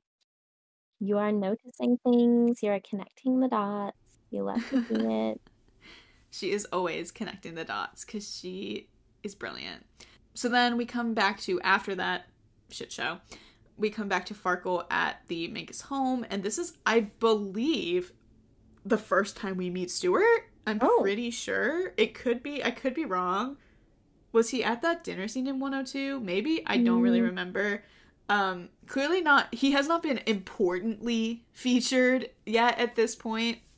This is the first scene where he, like, is a very active participant in the scene. And he's talking to Farkle. Like, it's very clear in the scene that, like, Farkle really is like, oh, yay, Dad's home. Like, pay attention to me. And we just, like, get that through his vibes. But he takes the opportunity, searching for a way to keep Stuart talking to him. He's like, hey, like, I need help with the school thing. And he puts this whole situation, I think this is just a very interesting thing. He puts it in, like, a business negotiation terms to, like, help his dad understand the issue, which I think is just an interesting, it shows that kind of way that, like, they struggle to understand each other in a way, but that there is still, like, an effort there. It's just, like, who is actually putting in the effort is the question. He's trying. But basically, Stuart explains, like, oh, well, I would try to, like, negotiate the best deal for everyone. And Farkle has this interesting, approach to that of, like, well, if it's a bet, he kind of is thinking in the way that is the problem with, like, all of politics right now, with this idea of, like, if it's not the best deal for you, like, if it's the best deal for everyone else, isn't that taking something away from you? And I think that this is a very kind of immature perspective to have about situations where you're negotiating with multiple people. But I think that it's really telling that that's Farkle's perspective right now, because, again, like, he is the baby of the class. Like, he's only, at this point, I would presume at this point it's past February, but maybe it isn't. So he's either still 14 or just turned 15. So, like, it makes sense to a degree that he is, because he's, like, crazy. But that's a whole other story. But, like, his idea of, like, if it's not gonna benefit me, I don't understand. Like, I think that's a understandable thing for a 14, 15-year-old boy to be struggling with comprehending. Yeah, it kind of shows that he isn't necessarily thinking as a sane person anymore. He's, like, reached this point where he's like, this is, like, world-ending, like, drama. Yeah. But actually, yeah, anyone can win. Like, there's a word for that, where it's, like, I think it's, like, catastrophizing, where it's, like, you're making everything into a catastrophe. Like, that's an actual thing that, like, that's the problem with a lot of American politics right now, is that every issue has become, this is life or death, and if you even bend a little bit to the other side, you're supplementing, like, this life or death situation. And it's like, you cannot meet in the middle when you're thinking that way. Like, you just can't, because it becomes, like, this moral integrity thing rather than, like, a political issue that you're trying to negotiate. And so I think you're right. Like, if Farkle is in that mode where, like, everything is a big deal and everything is the end of the world, you can't function with other people that way. Like, you can't find middle ground. And so I think that is part of what he's really struggling with. Poor Farkle. But then there's a really nice moment where, like, Stuart kisses his head and is like, good night. And I think it goes to show, like, there's clearly problems here that are really going to get unpacked. But there is love in the Minkus family. It's not like you know, Isa's situation. It's not like Lucas's situation. It's just that you can have love and warmth in your family and it can still not be right. Like, there can still be something wrong with it. So I think that that's a really interesting angle to the Minkus family. But then we get into this performance. I think this is the 5th performance of the episode, which is Control by Halsey, and it is performed by Farkle. It's a pretty briefly, like, put out there performance, but to me, I think this is one of the most interesting ones in the episode and one of the most interesting performances in the season, because it's a song that's very not kind of traditional Farkle if you think about what he's performed so far and what he tends to perform, you know, in the musical theater vein. But it is so like, it's a very kind of open window into his mind for 3 minutes of like the things that he's struggling with. And of course, I think most people probably know this, but like, I'm pretty sure like this song was written about bipolar disorder. So the fact that like he is singing that and like we don't even know for another 2.5 seasons that he has bipolar disorder, but you know, what's he singing about right now? So I really like this performance as like a Farkle storyline performance. Yeah, this is definitely like a really strong one for him.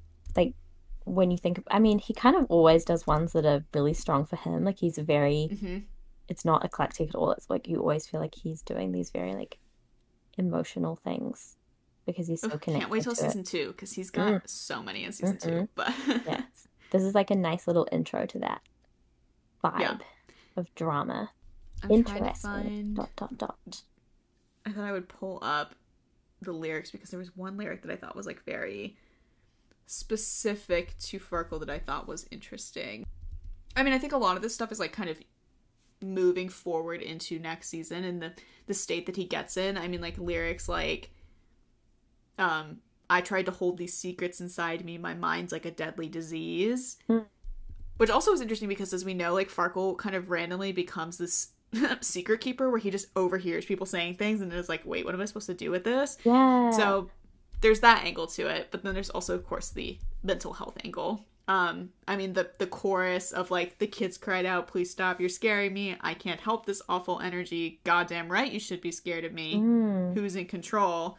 And we know that control, as we've seen in this episode, but also just in general, is a very big theme for Farkle. I think one that kind of is an earlier thing in his arc that gets resolved relatively early on. Like, it's a huge thing for him in season 1 and season 2, but then by season 3 he's kind of relinquished it a little bit and it's like, okay, like I'm gonna move on. But I mean, I think just the whole song I think is just very interesting for him and a good performance. So snaps to that. We love to see it. We love to see Farkle getting his attention, even if it's not healthy yet. Yeah. Is it ever healthy? Hopefully someday. So then we come back to school. Jack's like, yo, this shit's messed up and you need to fix it. But it's like, how are they going to do that when these two, the more touchy students in their care are what's creating the blockade, which is, again, true of many things where it's the most radical people on either side that make it impossible to meet in the middle. So then this is where Zay has his moment of finally just being like, I am so done with all you bitches. And he kind of like gets mad and walks out of the dressing room, and Farkle is like, huh, and decides to go follow him, which I think is kind of funny because it just shows that Farkle's weirdness about social ineptitude, where I feel like, the signal there is like, someone just walked away from me and they're very upset, like they want space. But Farkle was like, I'm going to go investigate more and talk to him, even though he clearly does not want to talk. Like, that's just very clearly like, Farkle, you don't understand people. But that being said, the scene that they end up having is one of my favorites of the episode. And I think that's partially because as people either will come to know or already know about me, I really love Zay and Farkle's dynamic. I think it's one of the most interesting ones in the show because of the way that they are kind of like Hamilton and Burr, where they're rivals, but over time they are also friends. And I think it's like they are not necessarily like vulnerable and sweet and mushy the way a lot of other people are as friends, but like they learn a lot from each other, and they kind of, I think they really help each other be better people in different ways, kind of almost unintentionally. And I think that this scene is kind of like the first example of that, because it's like Farkle pokes at Zay and is like, why are you being a diva? And Zay's like, are you fucking kidding me? Why am I? Right, exactly. But he does end up saying like, well, my problem is that you guys don't even seem to realize like how annoying it is when you do this shit, when I cannot get away with stuff like this. Like we have different levels of privilege, and to see you guys do it all the time is very grating. And that whole conversation, it says like Farkle had never even thought about that, and because again, he's like 15, so he had never considered that angle to it. And I think that the way that they have those kind of tougher conversations, even if it's sometimes Zay like being a little bit mean when he has those tougher conversations, but like they, again, like Farkle learns a lot from him. And I think that Zay over time develops a soft spot for him. And we can talk more about them more in depth at a different time, but that's like, I just really love this scene because I think it's one of the most like kind of nuanced and like actually insightful moments of the episode. I love that. And I think it also shows like when you actually come together and talk to someone and like actually try to understand their side, that's when you learn things. Like that's where the actual change comes from. That's so true. And this is definitely one of the only times when people are really properly communicating in the whole episode. Mm-hmm. And it's just amazing the difference that it makes, guys. Yep. Please learn. Everybody communicate, because it works. Speaking of communicating, Riley is having that moment with Isa and is trying to like have a one-on-one conversation with her, like, hey, let's just talk about what's going on, like friend to friend, forget about the performer techie thing, like let's talk about this, what's going on. And I think it's really interesting that Isa kind of comes to reveal, in a sense, intentionally and unintentionally, that a big reason this is triggering for her is because of her mom. Like, it's like the behavior that the performers exhibit reminds her of Valerie. And so that makes everything feel more personal and more intense, and just like digging down on these very sensitive things for her. And I think that that's like, again, such an interesting angle psychologically of like, there's like that kind of trite thing of like, everybody's fighting a battle you know nothing about. But it's like, that is true, that the place that people are coming from in a situation really impacts the way they're going to act in a situation. So it's like Issa's thing going on with her mom is making her more aggressive and more sensitive in the situation. Farkle's thing with feeling like he's out of control is making him react a certain way. And I think that those are the things you have to come to realize to get anywhere. Yeah. So I think it's just another interesting angle on that. Wanted to say in this scene, the end here, is when we finally get Isa explaining what her perspective on her relationship with Lucas is. And she, first of all, she makes it very clear that it is not romantic. So I was like, oh, word. But, she explains it as like, he was very important to me, and he's like kind of my rock, and he's pretty much my brother. And I think I just wanted to just take a little moment to like talk about like Lucas and Isadora, like their dynamic that they have together, because I think the kind of ebbs and flows of their relationship are really interesting, where like clearly in season 1, like they are very, very important to each other, and probably the most important person in the other's life at this point. And then in season 2, as we know, like that gets kind of messed up and like very difficult. But I think what I like about their friendship is that over the course of the show, I mean, they've gone through a lot of highs and lows, and I would say obviously they're not codependent anymore, which is good, but I think they're also kind of not necessarily the person's like go-to person anymore. But the fact that it's like, that's okay, that you can like expand your circle and become closer to different people, but that doesn't mean that that other person is no longer important to your life. Like, they still have a very brother-sister dynamic. Yeah. But even through its ebbs and flows, it's just like, that's one thing that S and I really cared about when we were writing them in later seasons, was like, we always have a scene or two with them that's very important within the season. Nice. But it's like, it goes to show that it's okay to not necessarily drift from a friend, but like, that your relationship will change with people. But it doesn't mean that it's no longer important. And I think that that's like a lot of what they represent. Wow.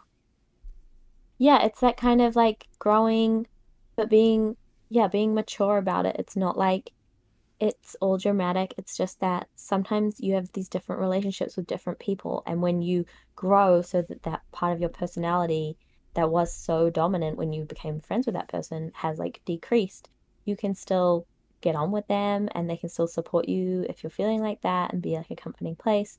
But these other parts of your personality that you develop, like Isa does, like they can have other support places and safe spaces for them. Mm-hmm. Mm-hmm. So good. So good. Mm-hmm. So then we go into, right, okay, Issa's like, okay, fine, like, I will lay down the arms. So they go in to talk to Sean, and this becomes the big performance that we've been building to all episode because of the instrumentals, which is Yorktown, the world turned upside down, from Hamilton. It even says within the thing that this is one of the most elaborate concepts in the series to date. And that's very funny to me because it's like, oh, this being the most elaborate when like in later seasons it gets way more elaborate. Yeah. But at that same time, like, well, first I wanted to kind of say the joke of like, to me it kind of is that idea of like, you know, we've joked about like, oh, well, in season 1, like these characters exist and then disappear because like that's what happens with pilot episodes and stuff like that. Yeah. This kind of feels like an example of like, well, we had a lower budget in season 1, so we could only do like 1 to 2 big numbers every season, whereas in season 3 we have a really big budget, so we can go nuts. It feels like the psychological version of that. But this definitely is, I think, one of the biggest performances of the season. It is, again, I think, pretty essential ambition. I just think it's really cool. It's one of those ones that I think moves really well and flows really well and was very clear in my head when I wrote it. You know, I will say Nigel getting to say fuck, serve, good for him. And I just love the way that, one thing I love about writing Hamilton, because I think this is the first Hamilton number of the show, and what I enjoy about incorporating Hamilton is the idea of like taking this show that is set in, you know, a totally different time and Revolutionary War and all that kind of stuff, and like twisting it to apply it to a completely different time and place and circumstance is really fun. And I'm always really excited when we get to do that and it pulls off well and it like works. And this was kind of the first example of that, but less literal because they are actually performing the song from the show. But yeah, I mean, I really love it. I love the sequence during the dance break where people are paired off and they're like fight dancing. Yes. Like, it's funny that like Zay and Asher are kind of set up to be facing off because, of course, as we know, like they have petty gay syndrome later where they're like always being petty with each other. So that's like a little bit of foreshadowing with that. I like that Charlie was paired with Jade, and like the way that they were fighting was like he was dance kicking, and I was like, okay, Cobra Kai. Like, all right. No. No. Oh my god. But yeah, I mean, I think it's funny, like just the idea of like seeing Charlie kick at anybody is like, I don't know if I believe that, but it's I mean, it's a dance thing, so it's fine. And then of course there's the very iconic Riley and Lucas lift where he ends their dance break by scooping her up over his shoulder, which is very like, that's bold, Lucas. Hello? Like, damn. He went for it. Okay. He was feeling fresh and fruity that day. He really was like in that moment with her, I guess. Like they were not even really dancing because it says obviously like Lucas doesn't really dance, but like they were having a moment and he just went for it. So good for him. And Riley obviously, of course, probably died and like thought about that for the next 2 weeks. Definitely. There's also just, I highlighted in the series purple. This is kind of, we've been culminating to this all episode, but as the sequence ends and everybody is shuffled or carried off, the stage is left with just the two of them, Farkle and Isadora, staring one another down, sizing each other up, trying to determine if one or both of them are going to break this stalemate. Farkle backs off first, not breaking eye contact, but sauntering away towards the wings. Isadora watches him go, holding her ground as best she can. So, obviously, we talked about how, like, this is very representative of this episode, and obviously that this is not, at this time, at all romantic, but I wanted to say that I feel like this moment is kind of metaphorically thematic of their kind of dynamic in the show. Yeah. Where I feel like this idea of, I mean, like, I can get even detailed with it too, like this idea of like they're facing off and it's this thing of who's gonna break first.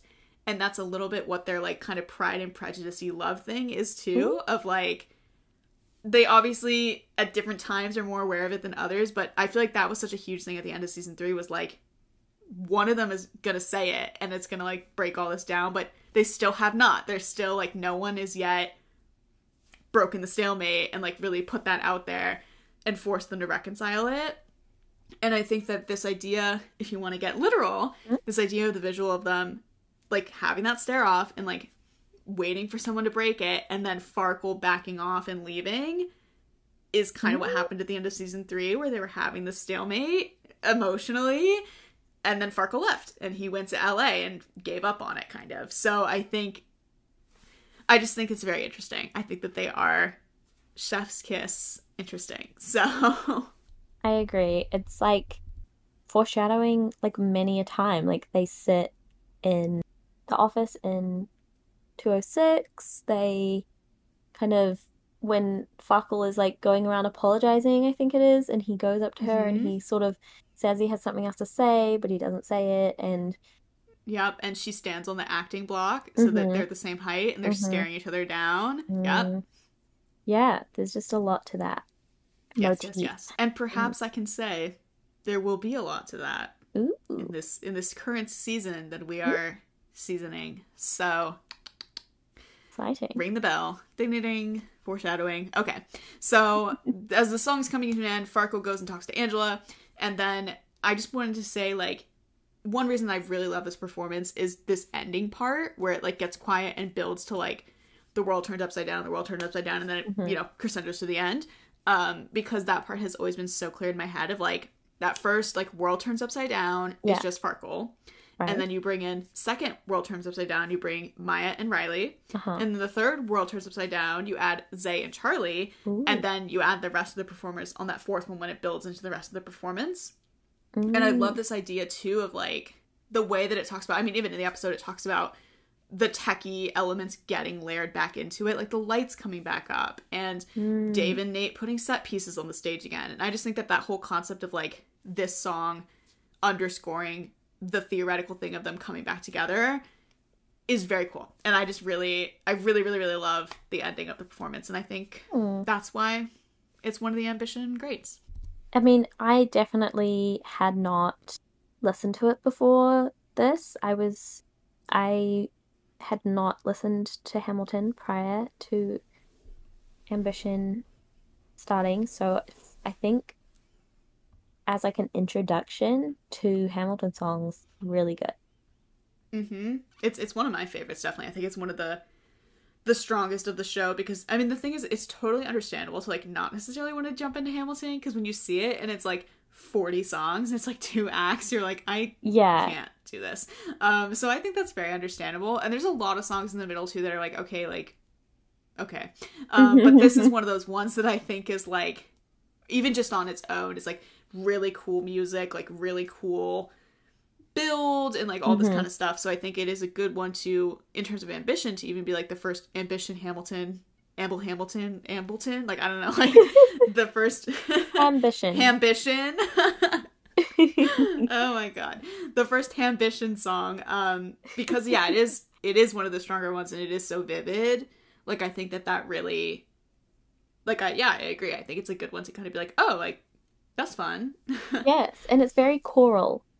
It's very like big and expansive, and I think as a way to kind of go into the season becoming more and more complex, it's definitely working. Yeah, that's really true. Is I think, like I said, this is one of it says the most elaborate to date, and I think that that's true. It's kind of like the show, and I feel this way about the episode as a whole too. I think this is it's really a turning point as an episode of like we have found what the show's going to be, and now we're going to really lean into it as we keep going.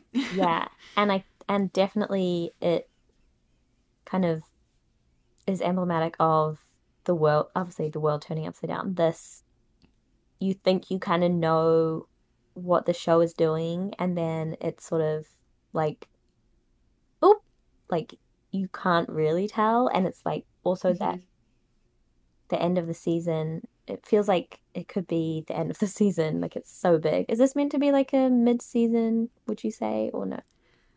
I feel like realistically, in terms of what the episode is actually like, yeah, like that would make the most sense. Like, I feel like even though there's 12 episodes and it's like episode 6 should technically be the mid-season finale, it's like it does not feel at all like a mid-season No. finale. So this one definitely could, I think, be argued as such. Yeah. So yeah. Okay sure. then. Love that. And then So we we come to this have final little Lucas moment with Riley. yes, but really quickly before we get to that, there's one little scene before that, which is between Maya and Farkle and Zay. Fine.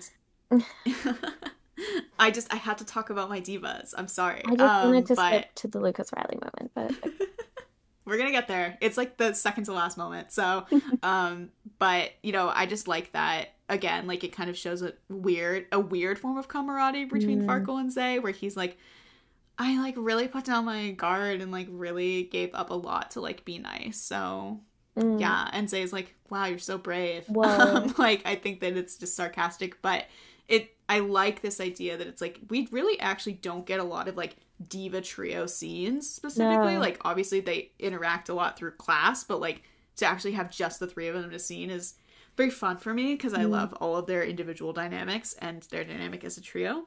So it was a nice way to kind of tie a little bow on them for now. So nice. I just wanted to call that out. Hi. But yes, then we go into the Riley and Lucas ending scene. So again, we have this moment of Lucas taking care to strike the auditorium, which again, he's like, I hate everything, but he doesn't. And then Riley comes in, and this thing that she does here of like, she enters the room and she kind of like watches him for a moment and then more casually enters the space. She does that more than once in the show. And I think that that's just so sweet. She's just like, wow, look at my boy. But I think it's also a little bit like kind of nice in the sense of, I think she, you know, we know that Lucas is like got problems.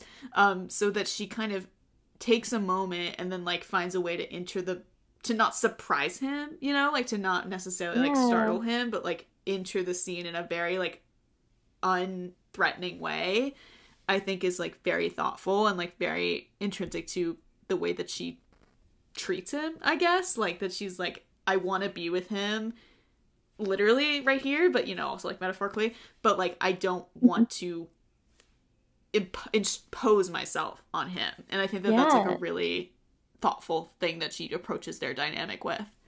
She doesn't want to startle him, I think. And I also just want to comment on the fact that he holds love for the musty auditorium and the dust has settled. And like when he first entered in the episode, he was dusty. And it's just kind of like he matches his face. Very cute. He matches his grody auditorium. I mean, maybe that's why he's so dusty. Who said it was from outside? Maybe it's from the auditorium. He was in the auditorium. He was rolling around in the dust like a little feral cat. And then he went outside to come in all dramatic like because he loves to be dramatic. The thing is, I could totally believe that he would do that. Especially since we know he stays in the booth. Like, maybe he just did. Like, maybe he was like, okay, it's Tuesday. I was in the booth last night, but I have to act like I haven't been here, so I guess I gotta go walk in the door. But yeah, no, totally. I love that. So then they have this kind of exchange about like, well, you accomplished what you wanted. I guess it's a good thing you didn't listen to my advice to be, you know, placating and back off. But then he credits her. I think this is a kind of indicative moment of their relationship where he credits her of like, well, you also like fought for the cause and in your own way. And the way that they kind of approach things very differently, but are both good at it, is something that's kind of a theme throughout for them. But, you know, of course, Riley has this line here of like, just goes to show that maybe you don't have to do everything alone. And the fact that Lucas even admits minimally, no, maybe not, is We've developed. There's development. We are moving past. Growth is happening. It might be slow, but it is happening. And then there's a moment of eye contact and tension. And then Lucas breaks it by being like, well, okay, if you want to help, like, you can clean this up. And she's like, okay. Like, if I get to hang out with you, I'll do it. He's like, well, we're not here to just, like, stare. God. He's like, I can't look at someone that... No one can look at me that long. Oh, my God. No, we don't look at... No. I don't use my eye. People shouldn't perceive each other at all. That is kind of, I think, how he feels prior to meeting Riley. So, then we get into the last little beat here, which is we bring back the Rumor Has It instrumental, which has kind of become thematic to the AAAC. And the confessions page, we see Wyatt is basically looking to join the page. So we now can rule out that he has not created the page. He's not the one running it because he's trying to join it. But he's also a little chaos evil demon who is trying to join it to help further the chaos. And it's interesting because there's this little kind of... To me, it's very interesting that when the AAC responds and it's like, okay, they have rules where they're like, here's the 3 tenets that we follow when we're doing this very shitty social media gossip thing, which is that all of the submissions should be posted as they were written, and there's no edits or changes allowed, which they say is equal opportunity. Then no submissions are to be deleted after posting. If the sender is bold enough to say it in the first place, then they better be bold enough to handle the repercussions. Which, one, I'm like, okay, honestly, fair. Like, if you're going to say it, then you got to deal with it. That's fair enough. But I think that that's also, it's an important thing that it's mentioned at this point in the season, because as we know, moving forward, there will be multiple instances where someone tries to delete something and they can't. Obviously, the big one is Farkle in the finale. But even before that, after Riley gets on Charlie and is like, why are you not doing anything about the fact that people are spreading rumors about us? We see him. That's when we learn, like, okay, he sent something about him and Riley and he's trying to take it back. But he can't because the page said no. Nope. Then the last thing is this theme of we don't start things, we only state them. Our classmates say what they want to say. We are merely the messenger. And I think thematically, like, it's awful to be like, this really shitty page kind of has a point, but it does have a point that I think is something that does get kind of examined in season 2 of, like, Farkle kind of ends up with the blame for the page because they never found out who did it, and his video was admittedly really shitty, but he kind of says, I think in the premiere, when everybody's ganging up on him, he's like, you all said stuff too. Like, you're putting it all on me and making it all my fault, but all the time that this page existed, you were saying stuff and you were being rude about each other, so it's not just my fault. And I think that that is really interesting. That it's like, it's true. Like, everybody is responsible. Everybody's a little bit to blame. Yeah. And I think that that becomes such a big part of the early part of season 2. Yeah, like, they all kind of have to get over the fact that they all did that to each other. Farkle was just the one who got caught. Yeah, exactly. I mean, they all got caught because then she said who posted everything, but, like, this idea of, like, he was the one that blew it up, basically, and, like, got the worst of it. They're kind of just reflecting their own, like, shame onto him, which is really sad. Yeah, completely. And then we get into this last a moment I really love, which is Wyatt's like, who are you? And then we get, the way I've always imagined this is, you know, there's the instrumental to Rumor Has It. And in Rumor Has It, in the bridge, there's the part where it, like, becomes piano and then it, like, trickles off to, like, and then it goes back into the final chorus. And that's how I've always imagined this moment being, is, like, that in that bridge is when he sends that who are you? And so you get the, like, the ding of that last piano, and then when it's, like, Rumor Has and it jumps right back into the hype of the last chorus, that's when we're seeing this montage of everybody on their phones. And I just love that moment because I love the theatricality and the drama of, like, seeing every person and being like, fuck, it could be any of them. Yeah. It's really fun. I mean, obviously there are people where it's like, but could it really be them? But, like, yeah, theoretically it could. So yeah, I mean, you could have done, like, such a big twist and been like, it was they the whole time. Yeah, right. I mean, that's the thing, is you just don't know. You don't know for sure. Full disclosure, I feel like, because my friends, some of my friends that have read this too are like what were the, you know, hints, and we'll talk about this when we get to the last episode, but like what were the hints of like how did we get to revealing who it was. And to be candid, to be honest, like as we know, like season 1 was less developed before we started writing than the other ones, and to be honest, for like the first 5 episodes, like did we know who was running the blog?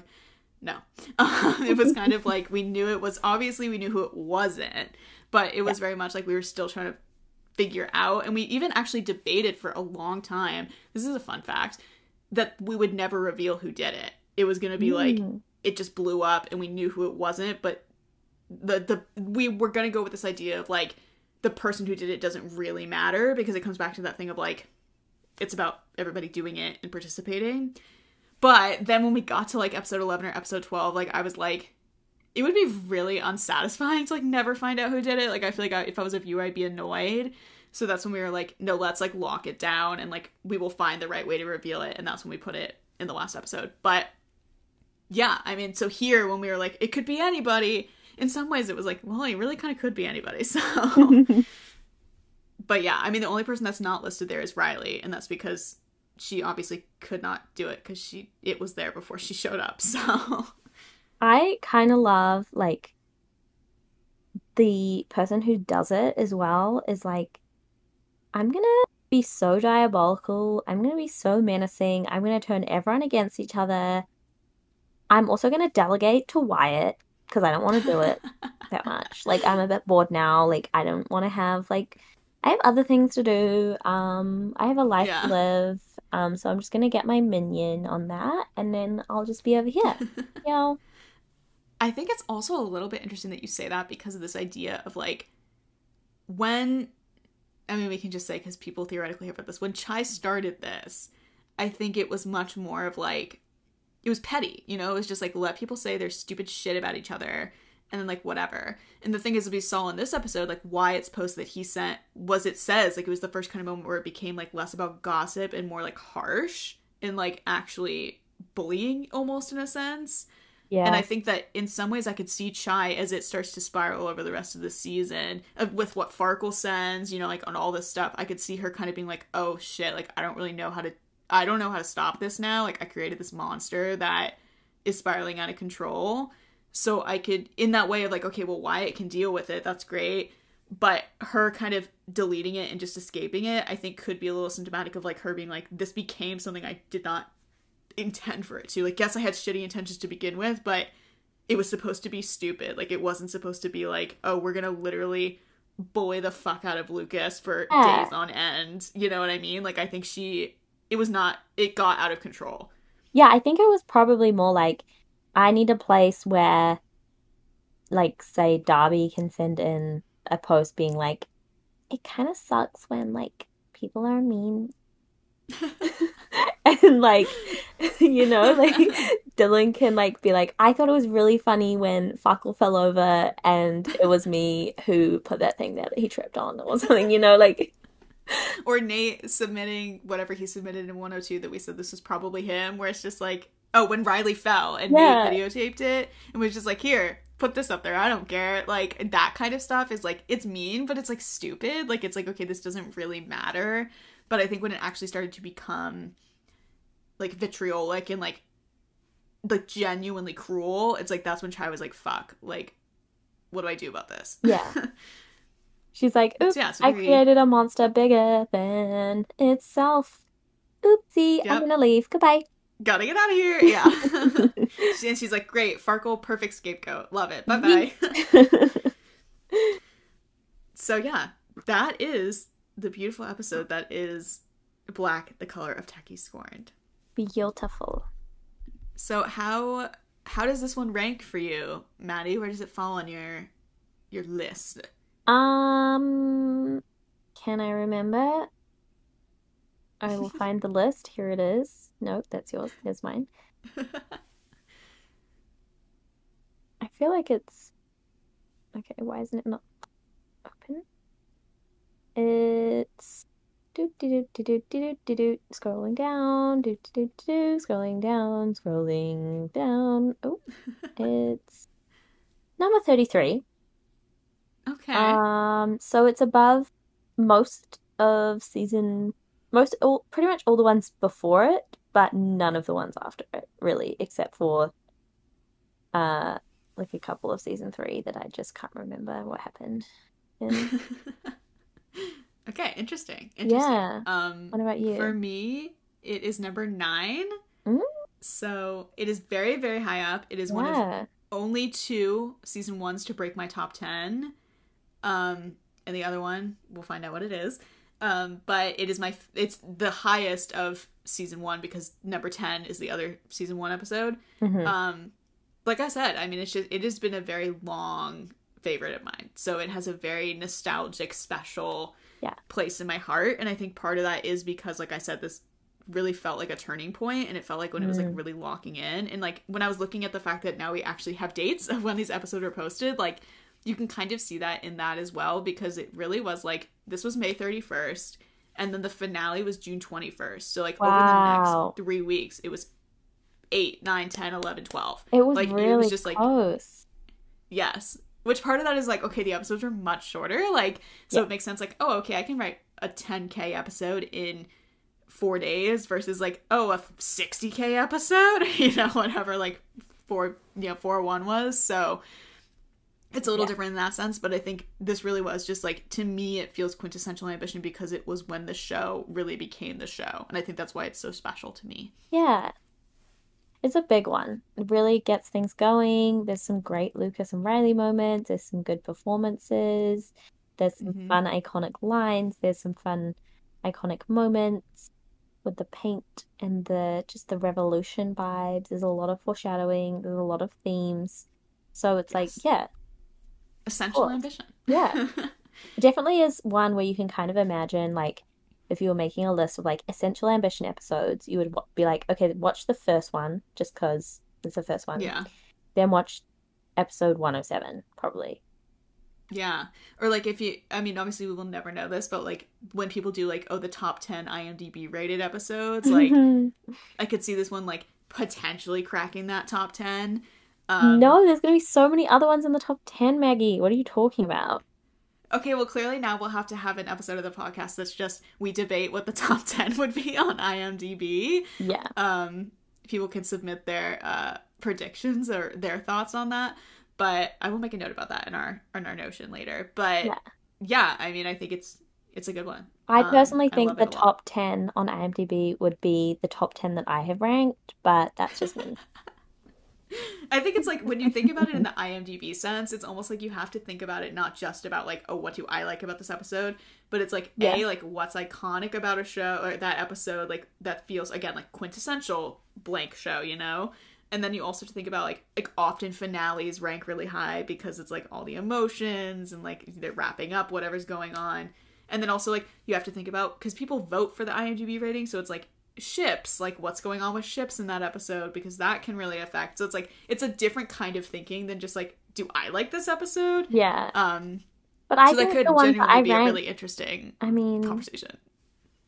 I just think the ones that I ranked are like the ones that would be the best. So, You're like I am the representative of all ambition viewers. So yeah, exactly. so yeah, for this episode I did, because again there were only 6 performances and I felt like I had such a clear sense of like this one is amazing and this Hmm. one is like meh. So I did rank them. So the top song from this episode, Thanks for the Memories, just so good, like Yes. so iconic, amazing.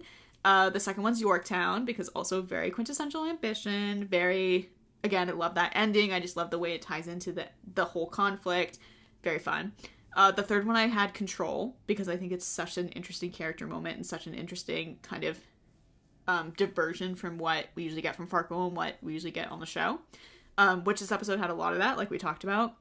Then number 4, I have Cry You Cry Alone just because, again, it's so stupid silly and I love it.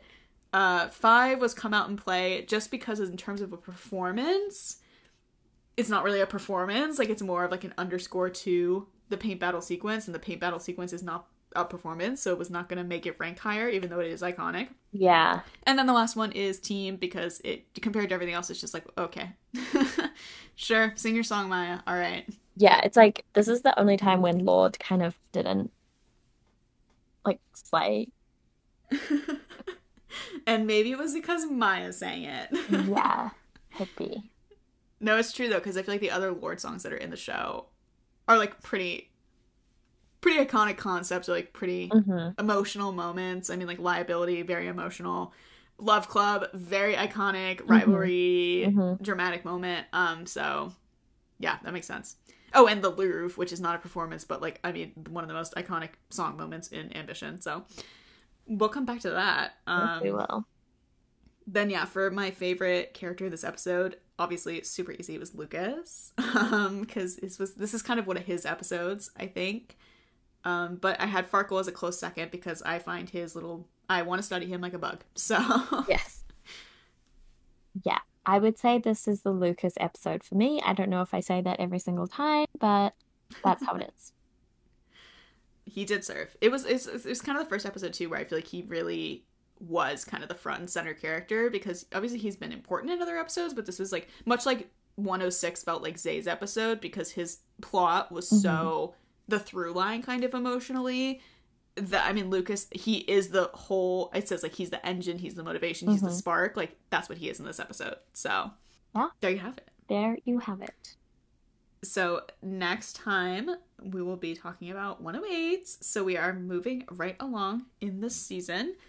As always, if you guys are having a good time, you can let us know. Everyone's been very quiet so far. That's okay. But you know, always welcome to respond to things, or if you have questions that you want us to talk about, all that good stuff. And also, again, like, feel free, seriously, to let us know if you prefer, like, the last 2 episodes, I think we cut it in half, so it was like we released a part 1 and a part 2. If you guys prefer to just do the 2-hour like marathons, like, that is fine. Like, we're happy to do that. Just let us know if there is a preference, because right now there isn't one, and we just kind of play it off like what's more convenient for us that week in terms of editing. So yeah, I mean, just let us know. And otherwise, and yeah, what say you, Maddie? Anything else? I say I was gonna try quote something in the episode, but now I cannot remember any good quotes. The world turned upside down. The world did indeed turn upside down. And onwards and upwards. As they say. All right. Well, with that, welcome to Adams, as they say all the time. This is it.